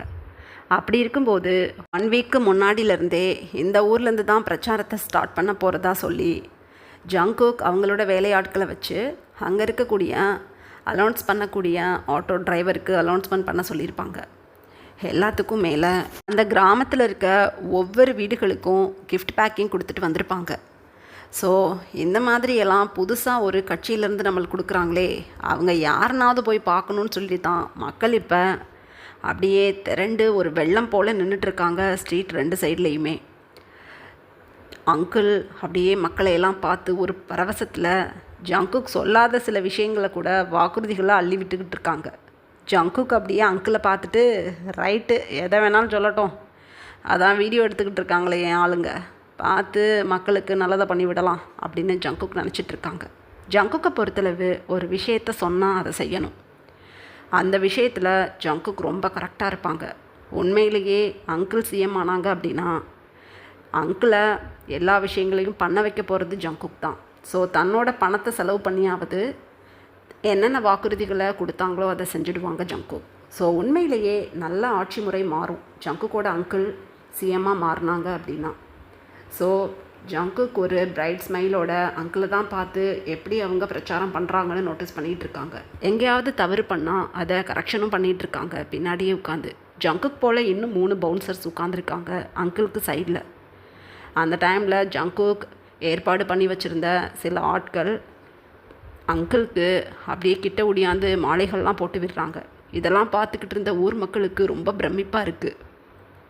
அந்த டைமில் தூரத்தில் பாட்டிமாவும் வைனும் தன்னோட 3 பாய்ஸையும் கூட்டிகிட்டு இந்த எலெக்ஷன் கேம்பெயினை பார்க்குறதுக்காக வந்திருக்காங்க. வீமின் குக் 3 பேரும், ஆஹா சூப்பராக இருக்கே இந்த கார்லாம் எவ்வளோ மம்மி வரும் அப்படின்னு கேட்குறாங்க. அதுக்கு வைன் அந்த காரை நோட்டீஸ் பண்ணிவிட்டு, ஒரு 10 லட்ச ரூபா வரும் பேபி அப்படின்னு சொல்கிறாங்க. ஓஹோ, இதே மாதிரி நம்மளுக்கும் கார் வாங்கணும் அப்படின்னு சொல்கிறாங்க ஜங்குக். அதுக்கு கிம் சிரிச்சுக்கிட்டே, இது கார் இல்லை குக், இது வேன் அப்படின்னு சொல்கிறாங்க. அந்த டைமில் ஜங்குக்கோட அங்கிள் இந்த சைடு அந்த சைடும் நமஸ்காரம் பண்ணி பிரச்சாரம் பண்ணிக்கிட்டு இருக்காங்களா. அப்படியே சைடில் பார்த்துட்டே வரும்போது வைன்கிட்ட அங்கிளோட பார்வை அப்படியே நிற்குது. ஐயோ ஐயோ, யார் இது இந்த பொண்ணு, என்ன அழகாக இருக்கா இந்த பொண்ணு, ஐயோ ஐயோ ஐயோ என்ன அழகு, நான் என் வாழ்க்கையில் இப்படி ஒரு அழகான பொண்ணை பார்த்ததில்லையே, ஐயோ நான் ஏதாவது பண்ணணும், எத்தனை இந்த பொண்ணை பார்க்கணும் அப்படின்னு தனக்கு தானே நினச்சிக்கிட்டு அப்படியே ஜங்குக்கோட அங்கிள் வேன் டிரைவர்கிட்ட அப்படியே ஹேண்டை காட்டி நிறுத்து அப்படின்னு சொல்கிறாங்க. ஜங்குக்கு ஒன்றும் புரியலை. ஏன் அங்கிள் வேனை நிறுத்த சொல்கிறீங்க அப்படின்னு கேட்குறாங்க. ரொம்ப தாகமாக இருக்குப்பா. அதோ சைடில் இருக்குல்ல ஒரு ஜூஸ் கடை, அதில் ஒரு லெமன் சோடா வாங்கி கொடுப்பா அப்படின்னு சொல்கிறாங்க. ஜங்குக் அப்போ டிரைவர்கிட்ட அப்படியே ஐஸை காட்டி சைடில் நிறுத்து. பொதுமக்கள் முன்னாடி ஸ்ட்ரீட்டில் ஏதாவது வாங்கி சாப்பிட்டோன்னா சகஜமாக ஃபீல் பண்ணுவாங்க, நம்மளோட ஒரு ஆள் அப்படின்னு நினப்பாங்க. சைடில் நிறுத்து அப்படின்னு சொல்கிறாங்க ஜங்குக். அவ்வளோதான்.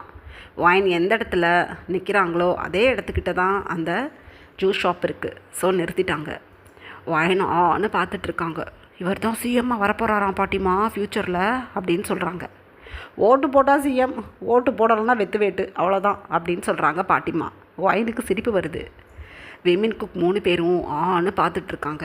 அந்த டைமில் அங்கிள் அப்படியே கீழே இறங்கி அப்படியே அந்த ஷாப்புக்குள்ளே போய் நின்று, இங்கே இருக்கிறவங்களுக்கும் எனக்கும் லெமன் சோடா போடுப்பா அப்படின்னு சொல்கிறாங்க.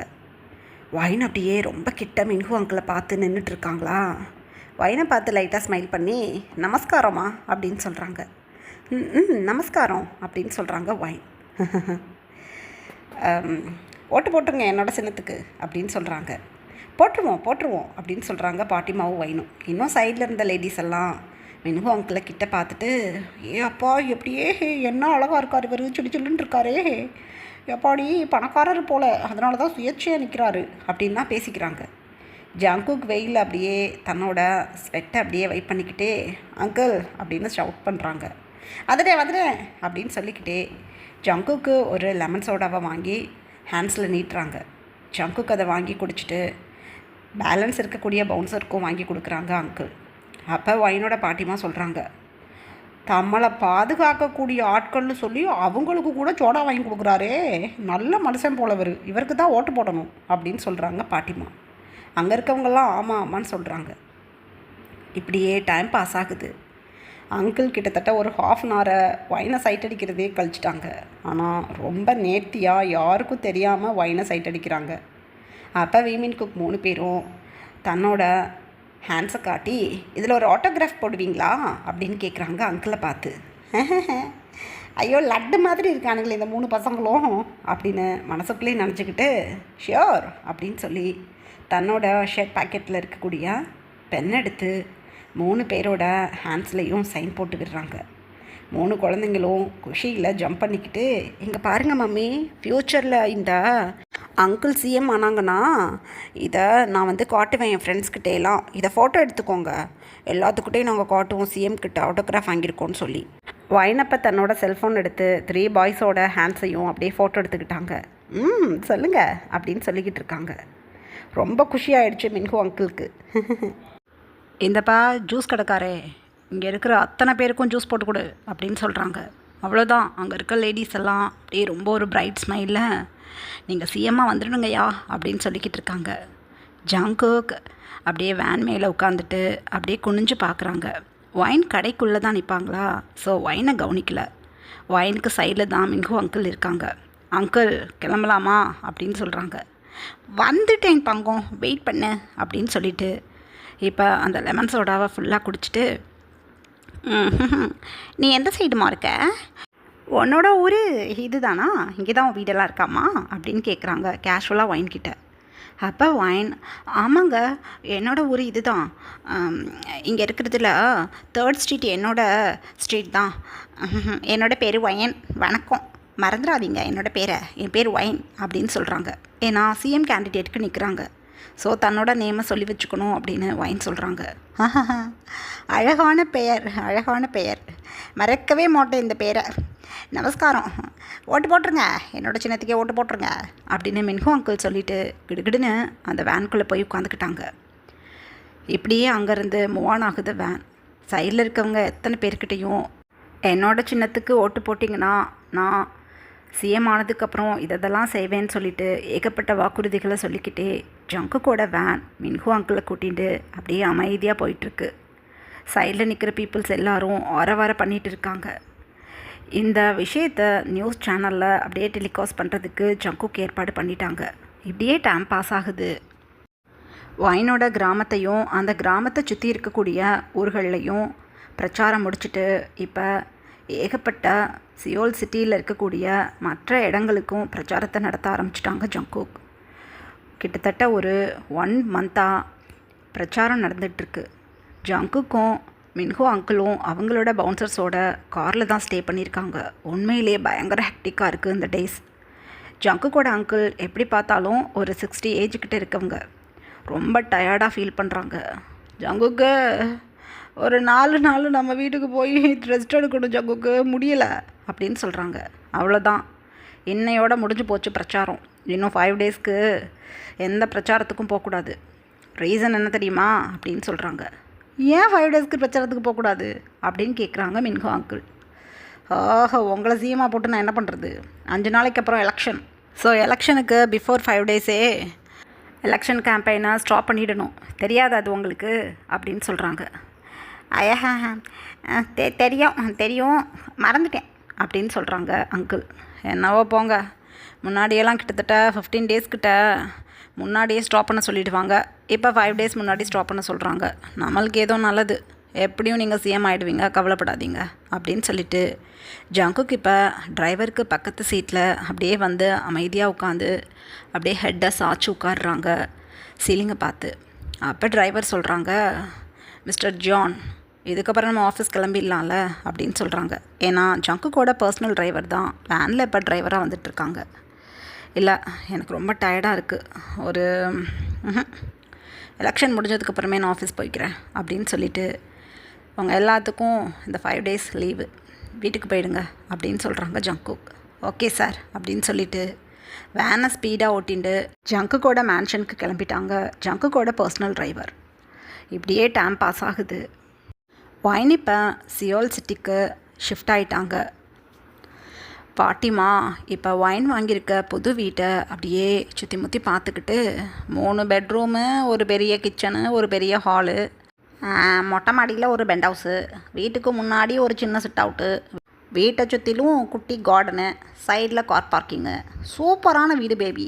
எப்படி கிடச்சது உனக்கு இந்த வீடு? அதுவும் வெறும் 30 லட்சத்துக்கு எப்படி இந்த வீட்டை கொடுத்தானுங்க அப்படின்னு சொல்கிறாங்க பாட்டிமா. அந்த டைமில் வைன் தன்னோட 3 பாய்ஸும் கார்டன் சைடு விளையாண்டுட்டு இருக்கிறத நோட்டீஸ் பண்ணிக்கிட்டே, அதுவா நம்ம கிராமத்துலேருந்து சிட்டியில் வீடு தேடணும்னு சொல்லி நம்மளோட ட்ரெஸ்ஸஸை மட்டும் பேக் பண்ணிக்கிட்டு ஒரு ஹோட்டலில் வந்து தங்கியிருந்தோமே, வீடு தேடினதுக்கப்புறம் ஷிஃப்ட் பண்ணிக்கலாம் அப்படின்னு. அந்த ஹோட்டல் லாபியில் நான் நடந்து போய்கிட்டு இருந்தேன். அந்த டைமில் ஆப்போசிட்டில் சிஎம் கேண்டிடேட்க்கு நின்னாங்கல்ல மின்ஹோன்னு சொல்லிட்டு ஒரு பர்சன், அவரை பார்த்தேன். என்னைய பார்த்துட்டு குடுன்னு என்கிட்ட ஒடியாந்துட்டாரு. நான் அவரை கவனிக்கல, அவரே என்னை கவனிச்சிருக்காரு. என்னோட நேம் கூட நினைவு இருக்குது. வைன்னு கூப்பிட்டாரு. நான் திரும்பி பார்த்துட்டு பயந்து போயிட்டேன். அச்சோ, இவர் சிஎம் கேண்டிடேட்டுக்கு நின்றுருக்காரே அப்படின்னு. நமஸ்காரம் பண்ணிவிட்டு நல்லா இருக்கீங்களான்னு கேட்டேன். நல்லா இருக்கேன், நீ எப்படிமா இருக்கேன்னு கேட்டாங்க. நான் நல்லா இருக்கேன்னு சொன்னேன்னா, என்னாச்சு, கிராமத்துலேருந்து இங்கே வந்திருக்கீங்க, எலெக்ஷனுக்கு ஓட்டு போடுறதுக்காக வந்தீங்களா, கிராமத்தில் உங்களுக்கு ஓட்டு இல்லையா அப்படின்னு கேட்டாங்க. நான் இப்போ இல்லை, 2 நாளுக்கு அப்புறம் தானே எலெக்ஷன் வருது, நான் போய் ஓட்டு போட்டுப்பேன், உங்களுக்கு தான் ஓட்டு போட போகிறேன். எனக்கு சிட்டியில் ஒரு வீடு வேணும், அதுக்காக வீடு தேடிக்கிட்டு திரிகிறேன், சொந்தமாக வாங்கணும் அப்படின்னு சொன்னேன். அப்படியா, எதுக்கும் கவலைப்படாத, எனக்கு தெரிஞ்ச 2-3 வீடு இருக்குது, அதில் ஒரு வீட்டை நான் உனக்கு ஏற்பாடு பண்ணி தரேன்னு சொன்னாங்க. எனக்கு ஒன்றும் புரியலைப்பா, இங்கே புரோக்கரா அப்படின்னு கேட்டேன். சிரிச்சாங்க. இல்லை, எனக்கு தேவையே இல்லாமல் ஒரு 2 வீடு சியோலில் சும்மா தான் கிடக்கு, நான் வேணா அந்த வீட்டை உனக்கு விற்கிறேம்மா, 30 lakhs தான் வீடு, இருக்கிற அமௌண்ட்டை கொடுத்து நீ வாங்கிக்கோ அப்படின்னு சொன்னாங்க. எனக்கு ஆச்சரியமாக போயிடுச்சு. இல்லை அதெல்லாம் வேண்டாம், நான் தேடிக்கிறேன் வீடு அப்படின்னு சொன்னேன். அப்படியெல்லாம் சொல்லக்கூடாது, எனக்கு உன்னை ரொம்ப பிடிச்சிருக்கு அப்படின்னு சொல்லிவிட்டு என்னை கையோடு கூட்டிகிட்டு போயிட்டாங்க. அங்கே போய் நான் அந்த வீட்டை பார்த்தேன். அதுதான் இந்த வீடு. இந்த வீட்டை பார்த்ததே எனக்கு பிடிச்சிடுச்சு. பக்கத்துலேயே ஒரு பெரிய ஸ்கூல் கூட இருக்குது. இதில் சேர்த்துக்கலாம் அப்படின்னு நான் முடிவு பண்ணிவிட்டு என் பசங்களுக்காக இந்த வீட்டை வாங்கலான்னு முடிவு பண்ணிட்டேன். 30 lakhs பாட்டிமா, 30 lakhs அவர்கிட்ட கொடுத்தேன்னா 20 lakhs தான் வாங்கிக்கிட்டாரு. 10 lakhsக்கு அமௌண்ட்டு வேணான்னு சொல்லிட்டாரு. எனக்கிட்டே ரிட்டர்ன் கொடுத்துட்டாரு அந்த பணத்தை. அதை வச்சு தான் இன்டீரியர் ஒர்க்ஸ் எல்லாம் நான் பண்ணிவிட்டு கார்டன்லாம் செட்டப் பண்ணி வச்சேன். இன்னும் கூட 5 lakhs என் கையில் இருக்குது அப்படின்னு சொல்கிறாங்க வைன். பாட்டிமா பிக்குன்னு முழிச்சுக்கிட்டு, என்னடி சொல்கிற, அரசியல்வாதி பயல்களையெல்லாம் நம்பப்படாது, காரணம் இல்லாமல் யாரும் உதவி பண்ண மாட்டாங்க அப்படின்னு சொல்கிறாங்க வைனை பார்த்து பாட்டிமா. போங்க பாட்டிமா, அவர் ரொம்ப நல்லவருன்ட்டு அன்பாக பேசினார். எல்லாத்துக்கும் மேலே இந்த வீடு 30 லட்சத்துக்கு யாரும் கொடுப்பாங்களா, எப்படியும் 50-60 lakhs இருக்கும். இதை வெறும் 20 லட்சத்துக்கு கொடுத்துட்டு 10 லட்சத்தை என் கையிலே கொடுத்து இன்டீரியர் ஒர்க் பார்த்துக்கோன்னு சொல்லிட்டாரு. இன்டீரியர் ஒர்க் கூட அவர் தான் ஆள் கூப்பிட்டு விட்டாரு தெரியுமா அப்படின்னு சொல்கிறாங்க. பாட்டிமாவுக்கு ஒன்றுமே புரியலை. ரைட்டு, எஸ்டர்டே போய் ஓட்டு போட்டு வந்துட்டோம், அந்த ஆளுக்கு தான் போட்டியா ஓட்டு அப்படின்னு சொல்கிறாங்க பாட்டிமா. ஆமாம், மின்ஹுவுக்கு தான் போட்டேன் ஓட்டு அப்படின்னு சொல்கிறாங்க ஒயின். சூப்பர், தொலையட்டும். சரி, இது ஸ்ட்ராபெரி சொசைட்டியில் இங்கே இருக்கிற வீட்டை உனக்கு வெறும் 20 லட்சத்துக்கு கொடுத்துருக்குறானா? லேண்ட் வேல்யூவே அதிகமே, 20 லட்சத்தை விட கூடவே. அப்படி இருக்கையில் உனக்கு கொடுத்துருக்கானா? அந்த ஆளுக்கு புள்ளக்குட்டி எதுவும் இல்லையா? என்னென்ன ஒன்றும் புரியலடி அம்மோ, கொஞ்சம் கவனமாக இருந்த ஆள்கிட்ட. நல்ல மனுஷனாக இருந்தால் பரவாயில்ல அப்படின்னு பாட்டிமா பேசிகிட்டு இருக்கும்போதே மின்ஹோ அங்கிள் அப்படியே தன்னோட காரில் வந்து ஒயினோட வீட்டுக்கு முன்னாடி காரை பார்க் பண்ணிவிட்டு காம்பவுண்ட் கேட்டை ஓப்பன் பண்ணிக்கிட்டு உள்ளே நடந்து வர்றாங்க. பாட்டிமாவும் ஒயினும் மின்ஹோ அங்கிளை நோட்டீஸ் பண்ணிவிட்டு, பாட்டி மின்ஹோ அங்கிள் அப்படின்னு சொல்லிக்கிட்டே ஒயின் 2 ஸ்டெப்பில் அப்படியே கீழே ஜம்ப் பண்ணி குடுக்குடுன்னு மின்ஹோ அங்கிளை பார்த்து ஓடிட்டாங்க. அந்த டைமில் வீமின் குக் 3 பேரும் யாருக்கிட்ட தன்னோட மம்மி ஓடி போய் நிற்கிறாங்கன்னு நோட்டீஸ் பண்ணிவிட்டு அமைதியாக கிட்ட வர்றாங்க. அப்போ ஒயின் மின்ஹோ அங்கிளை பார்த்து, அங்கிள் வாங்க, ஐயோ ஃப்யூச்சர் சிஎம் என்னோட வீட்டுக்கு வந்திருக்காரு அப்படின்னு சிரிக்கிறாங்க. ஐயோ கத்தப்படாது, அமைதியா, நான் தான் சிஎம் ஆகிடுவேன் அப்படின்னு சொல்லிக்கிட்டே சுற்றி பார்க்குறாங்க மின்ஹோ அங்கிள். அப்போ பாட்டிமா மின்ஹோ அங்கிளை பார்த்ததும் தன்னோட சாரியெல்லாம் அட்ஜஸ்ட் பண்ணிக்கிட்டே கிடுகிடுன்னு மின்ஹோ அங்கிள்கிட்ட வந்து நின்று, நமஸ்காரங்க அப்படின்னு சொல்கிறாங்க. நமஸ்காரம். வீடெல்லாம் பிடிச்சிருக்கா? சின்ன பொண்ணு 3 குழந்தைங்கள வச்சுக்கிட்டு பாவம் கஷ்டப்படுறா. எஸ்டர்டே நைட்டு தான் நான் ஒயின்கிட்ட பேசினேன். வீட்டுக்காரு 3 குழந்தைங்கள ஸ்டொமக்கில் கொடுத்துட்டு ஓடி போயிட்டானாமே, பட்டு பாவி பய தொலையட்டும். பாவம் 3 குழந்தைங்கள வச்சுக்கிட்டு சிரமப்பட்டிருக்கா பொண்ணு. எனக்கு தெரிஞ்சிருந்தா நான் எப்போயோ வந்து ஒயினுக்கு ஹெல்ப் பண்ணியிருக்கேன். நான் மற்றவங்களுக்கு ஹெல்ப் பண்ணுறதில்ல கர்ணனை மிஞ்சிடுவேன் அப்படின்னு பாட்டிமாவை பார்த்து மின்ஹோ அங்கிள் சொல்கிறாங்க. அப்படிங்களா, ரொம்ப சந்தோஷம், வீட்டுக்குள்ளே வாங்க அப்படின்னு சொல்கிறாங்க பாட்டிமா. இப்போ பாட்டிமா கூட சேர்ந்து மின்ஹோ அங்கிள் வீட்டுக்குள்ளே வந்து அப்படியே வீட்டை சுற்றி பார்த்துட்டு உட்காந்துருக்காங்க. நல்லா இருக்காம்மா வீடு, பிடிச்சிருக்கா உனக்கு அப்படின்னு கேட்குறாங்க. ரொம்ப நல்லா இருக்கு வீடு.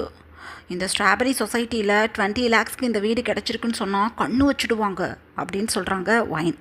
அப்போ பாட்டிமா ஸ்மைல் பண்ணிக்கிட்டே மின்ஹோ அங்கிளுக்கு காஃபி கொண்டு வந்து கொடுக்குறாங்க. மின்ஹோ அங்கிள் தேங்க்ஸ் சொல்லிவிட்டு அந்த காஃபியை வாங்கி சிப் பண்ணிக்கிட்டே, அப்புறம் குழந்தைங்களா உங்கள் பேரெல்லாம் என்ன அப்படின்னு கேட்குறாங்க. கிம் வந்து அங்கிளை பார்த்துட்டு, என்னோட பேர் கிம், இது என்னோட அண்ணா பார்க், அது என்னோட தம்பி குக் அப்படின்னு சொல்கிறாங்க. ஆஹா, அருமையான பேர். பசங்களுக்கு எத்தனைம்மா வயசு? ஒரு 13-14 இருக்குமா அப்படின்னு சொல்கிறாங்க. பாட்டிமாவுக்கு கோபம் வந்துடுச்சு. அதெல்லாம் இல்லை, இப்போ தான் 2 மாதத்துக்கு முன்னாடி 10 வயசு ஆனது. 10 வயசு பசங்க தான், கொஞ்சம் நல்லா சாப்பிட்டு ஊட்டமாக இருக்காங்க, வேறு ஒன்றும் இல்லை அப்படின்னு சொல்கிறாங்க பாட்டிமா. ஐயோ கோச்சுக்காதீங்க, பார்க்க பெரிய பசங்க மாதிரி இருந்தாங்க. ஒயினோட தம்பிங்கன்னு நான் நினச்சிக்கிட்டு இருந்தேன், அப்புறம் தான் பசங்கன்னு தெரிஞ்சிச்சு. ஒயினு உன் வீட்டுக்காரர் நல்லா ஜம்முன்னு இருப்பார் போலவே, பசங்களை பார்க்கும்போது அப்படி தானே தெரியுது அப்படின்னு சொல்கிறாங்க. ஐயோ அந்தாலும் நான் பார்த்ததே இல்லையே, என்னத்தை சொல்கிறது அப்படின்னு ஒயின் மனசுக்குள்ளே புலம்பிக்கிட்டு, ஆமாம் நல்ல ஹைட் அண்ட் வெயிட்டாக ஜாண்டிக்காக இருப்பார், ஆனால் என்ன பண்ணுறது, குழந்தைங்களை பற்றுக்க பயந்துக்கிட்டு ஓடி போயிட்டார் அப்படின்னு சொல்கிறாங்க ஒயின். விமின் குக் 3 பேரும் மவுத்தை க்ளோஸ் பண்ணிக்கிட்டு சிரிக்கிறாங்க. ஐயோ சர்நேம் என்னம்மா அப்படின்னு கேட்குறாங்க. ஒயின் பிக்குன்னு முழிச்சுக்கிட்டு, சொல்ல மாட்டேன், யாருக்கிட்டே நான் சொல்ல மாட்டேன். ஐயோ நான் சர்நேம் தெரியாதுன்னு சொன்னால் அசிங்கமாக பார்ப்பாங்களே, நான் என்ன பண்ணுவேன் அப்படின்னு மனசுக்குள்ளேயே நினச்சிக்கிட்டு, அந்த ஆள் என்னையோ விட்டுட்டு ஓடி போயிட்டாரு, என் குழந்தைங்கள நான் ஸ்டொமக்கில் வச்சுக்கிட்டு ரொம்ப கஷ்டப்பட்டேன், அதனாலேயே அந்த ஆளோட நேமை நான் யூஸ் பண்ண மாட்டேன், நான் யார்கிட்டையும் அந்த ஆளோட நேமை சொல்ல மாட்டேன், எனக்கு அந்த ஆளை பிடிக்காது அப்படின்னு சொல்கிறாங்க ஒயின். ஐயோ நல்ல வாய்ப்பு அப்படின்னு மின்ஹோ அங்கிள் மனசுக்குள்ளேயே நினச்சிக்கிட்டு, அச்சோ இந்த அளவுக்கு என் தங்கம் கஷ்டப்பட்டுருக்கா, பரவாயில்ல விட்டு ஒளிமாக பரவாயில்ல, ஸ்கூலில் சேர்க்கணும்னா சர்நேம் வேணுமே அப்படின்னு சொல்கிறாங்க. இது முன்னாடி படித்த ஸ்கூலில் அதெல்லாம் கேட்கலையே அப்படின்னு சொல்கிறாங்க ஒயின். அந்த ஸ்கூலில் சர்நேம் பற்றி பிரச்சனை இல்லாட்டி பிரச்சனை இல்லை, ஆனால் சிட்டியிலலாம் கேட்பாங்கம்மா, ஒருவேளை நீ சொல்லலைன்னா குழந்தைங்கள புள்ளி பண்ணுவாங்க, சில ஸ்கூலில் சேர்க்கவே முடியாது. அந்த அளவுக்கு சர்நேம் ரொம்ப இம்பார்ட்டண்ட் அப்படின்னு சொல்கிறாங்க மின்ஹு அங்கிள். என்னோட சர்நேம் வேணால் நான் கொடுக்குறேன். என்னை விட்டுட்டு ஓடி போன அந்த அவளோட சர்நேமை நான் கொடுக்கவே மாட்டேன் அப்படின்னு சொல்கிறாங்க ஒயின். ஐயோ என்னது இது? அப்போ வேணா நீ வேறு ஒரு மேரேஜ் பண்ணிக்கோ. ஏன் அந்த ஆளோட சர்நேமை வந்து கொடுத்துக்கலாம். உன்னோட சர்நேமெல்லாம் கொடுத்தா தெரிஞ்சு போயிடுமா அப்படின்னு சொல்கிறாங்க மின்ஹு அங்கிள். அப்போ பாட்டிமா, ஏய் ஒயான் கம்முன்னு கடை, நீங்கள் ரொம்ப ஜென்டில்மேன் மாதிரி இருக்கீங்க. மின்ஹு தம்பி, எனக்கே வயசு இப்போ 80 கிட்ட ஆகுது. எவ்வளவு நாள் தான் நான் இவங்களை வச்சு பராமரிப்பேன்? நீங்கள் இந்த வீட்டெல்லாம் சீப் ரேட்டுக்கு கொடுத்து ஹெல்ப் பண்ணியிருக்கீங்க. ஒரு நல்ல மாப்பிள்ளையாக பார்த்து என் பேத்திக்கு சொன்னீங்கன்னா நாங்கள் கல்யாணம் பண்ணி வச்சு என் பேரன்களுக்கு சர்நேம் ரெடி பண்ணிவிடுவோம். யாராவது அப்படி 3 குழந்தைங்களோடு இருக்கிற அம்மாவை கல்யாணம் பண்ணிக்கிறதுக்கு ஓகே சொன்னாங்கன்னா சொல்லுங்களேன் அப்படின்னு சொல்கிறாங்க பாட்டிமா. மின்ஹு அங்கிளுக்கு தாங்க முடியலை. மனசுக்குள்ளே நினச்சிக்கிறாங்க, சூப்பரான சான்ஸ். எனக்கு என்னத்தான் 60 வயசு ஆனாலும் பார்க்குறதுக்கு இளமையாக தான் இருக்கேன். இந்த ஒயினை பார்த்து அந்த செகண்ட்லேருந்து அப்படியே மனக்கண்ணுக்குள்ளேயே இவ கூட குடும்பம் நடத்திக்கிட்டு இருக்கேன். எப்படியாவது இவளை நான் ஆட்டையை போடணும். இவங்களே இந்தளவுக்கு வாயை கொடுக்குறாங்க, நான் ஏன் போய் திறமையை காட்டுறேன் அப்படின்னு தனக்குத்தானே நினச்சிக்கிட்டு, நீங்கள் தப்பாக நினச்சிக்கலன்னா ஒன்று சொல்லலாமா? இப்போ தான் பார்த்தோம், மீட் பண்ணோம், திடீர்னு இப்படி ஒரு வார்த்தையை நான் கேட்குறேன்னு தப்பாக எடுத்துக்காதீங்க. எனக்கு ஒரு பொண்ணு இருக்குது. என் பொண்ணோட பேர் ஹன்ஷு. என்னோட நேம் வந்து ஹூ. சர்நேம் வந்து மின், சேர்த்து மின் ஹூ என்னோட பேர்.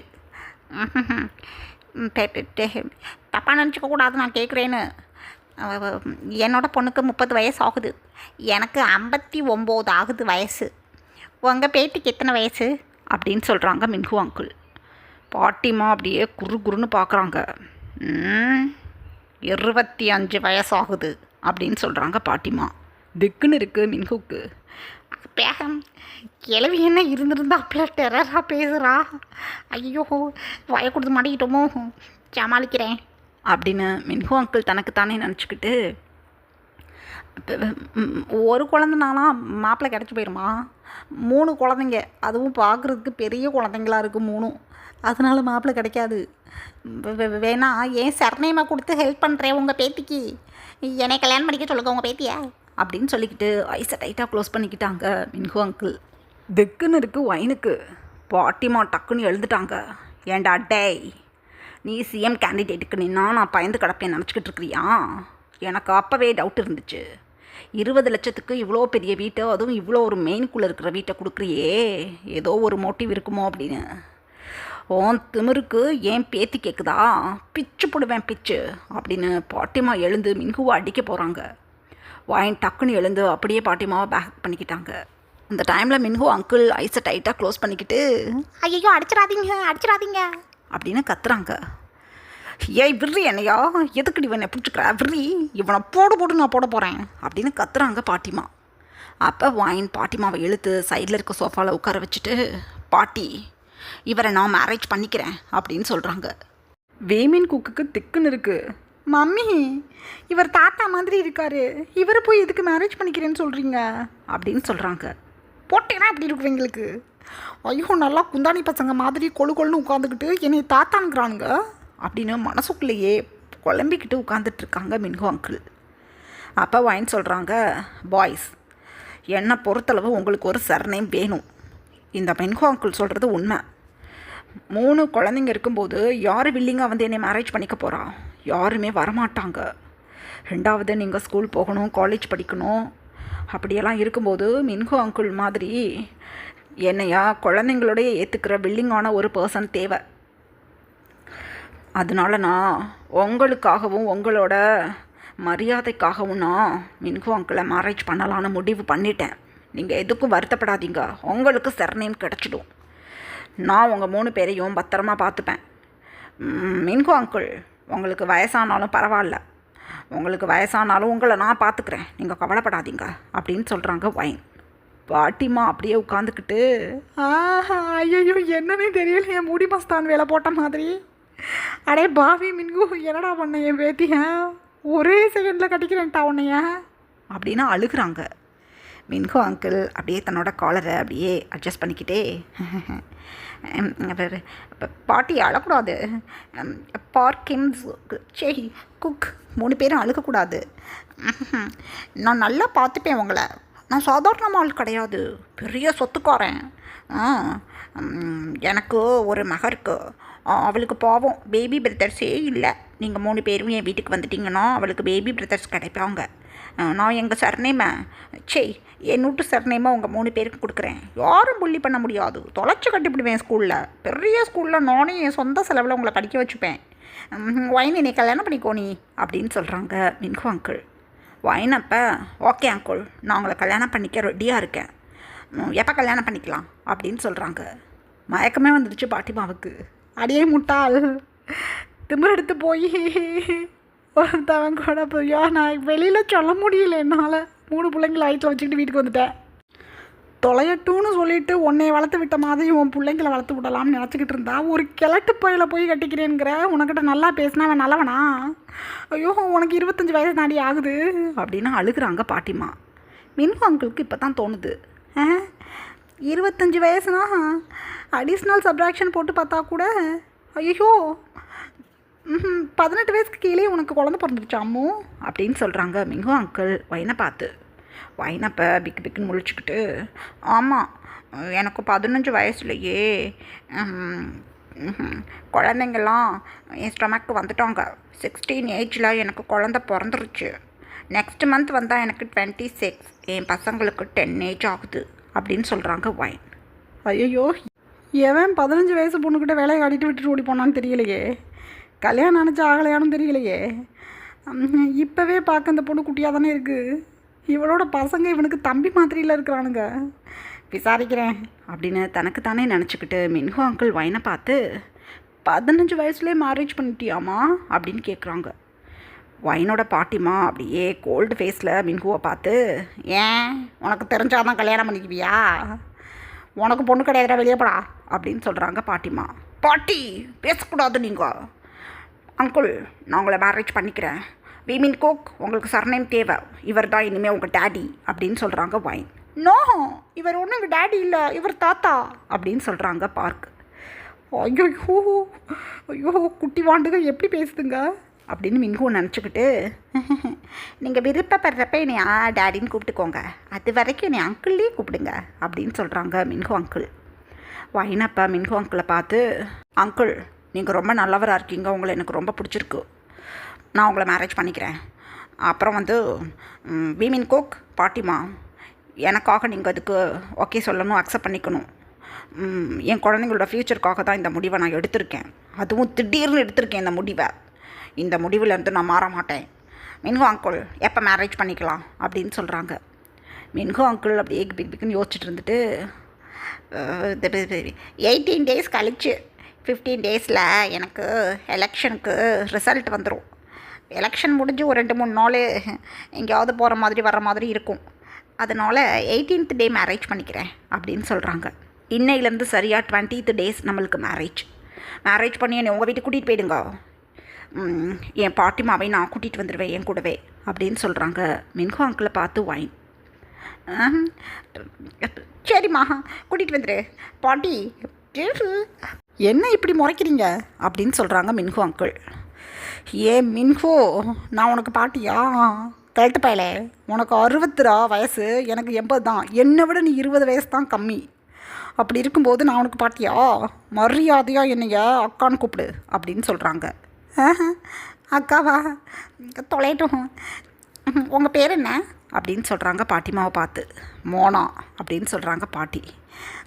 சரி மோனாக்கா என் கூடவே வந்துடுங்க, கல்யாணம் முடிச்சு ஓகேவா அப்படின்னு சொல்கிறாங்க. அப்படின்னு சொல்கிறாங்க பாட்டிமா. ஏன்னா பாட்டிமாவுக்கு புரிஞ்சு போயிடுச்சு, குழந்தைங்களுக்கு கண்டிப்பாக சர்நேம் தேவை. ஸோ 3 குழந்தைங்க இருக்கிற பொண்ணை யார் மேரேஜ் பண்ணிப்பா? ஸோ வைன் திடீர்னு முடிவெடுத்தாலும் தன்னோட 3 கொள்ளு பேரன்களான பார்க்கிம் குக்கை பார்க்கும்போது வைனோட இந்த திடீர் முடிவு கூட கரெக்டு தான். ரெண்டாவது மின்ஹூ சிஎம் கேண்டிடேட்க்கு நிற்கிறவங்க. ஸோ ரிச்சான ஃபேமிலியை சேர்ந்தவங்களாக தான் இருக்கணும். அதனால் வைனை மேரேஜ் பண்ணாங்க அப்படின்னா ஒரு நல்ல லைஃப் தன்னோட பேரன்களுக்கு கிடைக்கும் அப்படின்னு நினச்சிக்கிட்டு பல்ல கடிச்சிக்கிட்டு ஓகே சொல்லிட்டாங்க பாட்டிமா. இதுக்கப்புறம் என்ன நடந்ததுன்னு நெக்ஸ்ட் பார்ட்டில் பார்க்கலாம். பை ஹர்மீஸ்.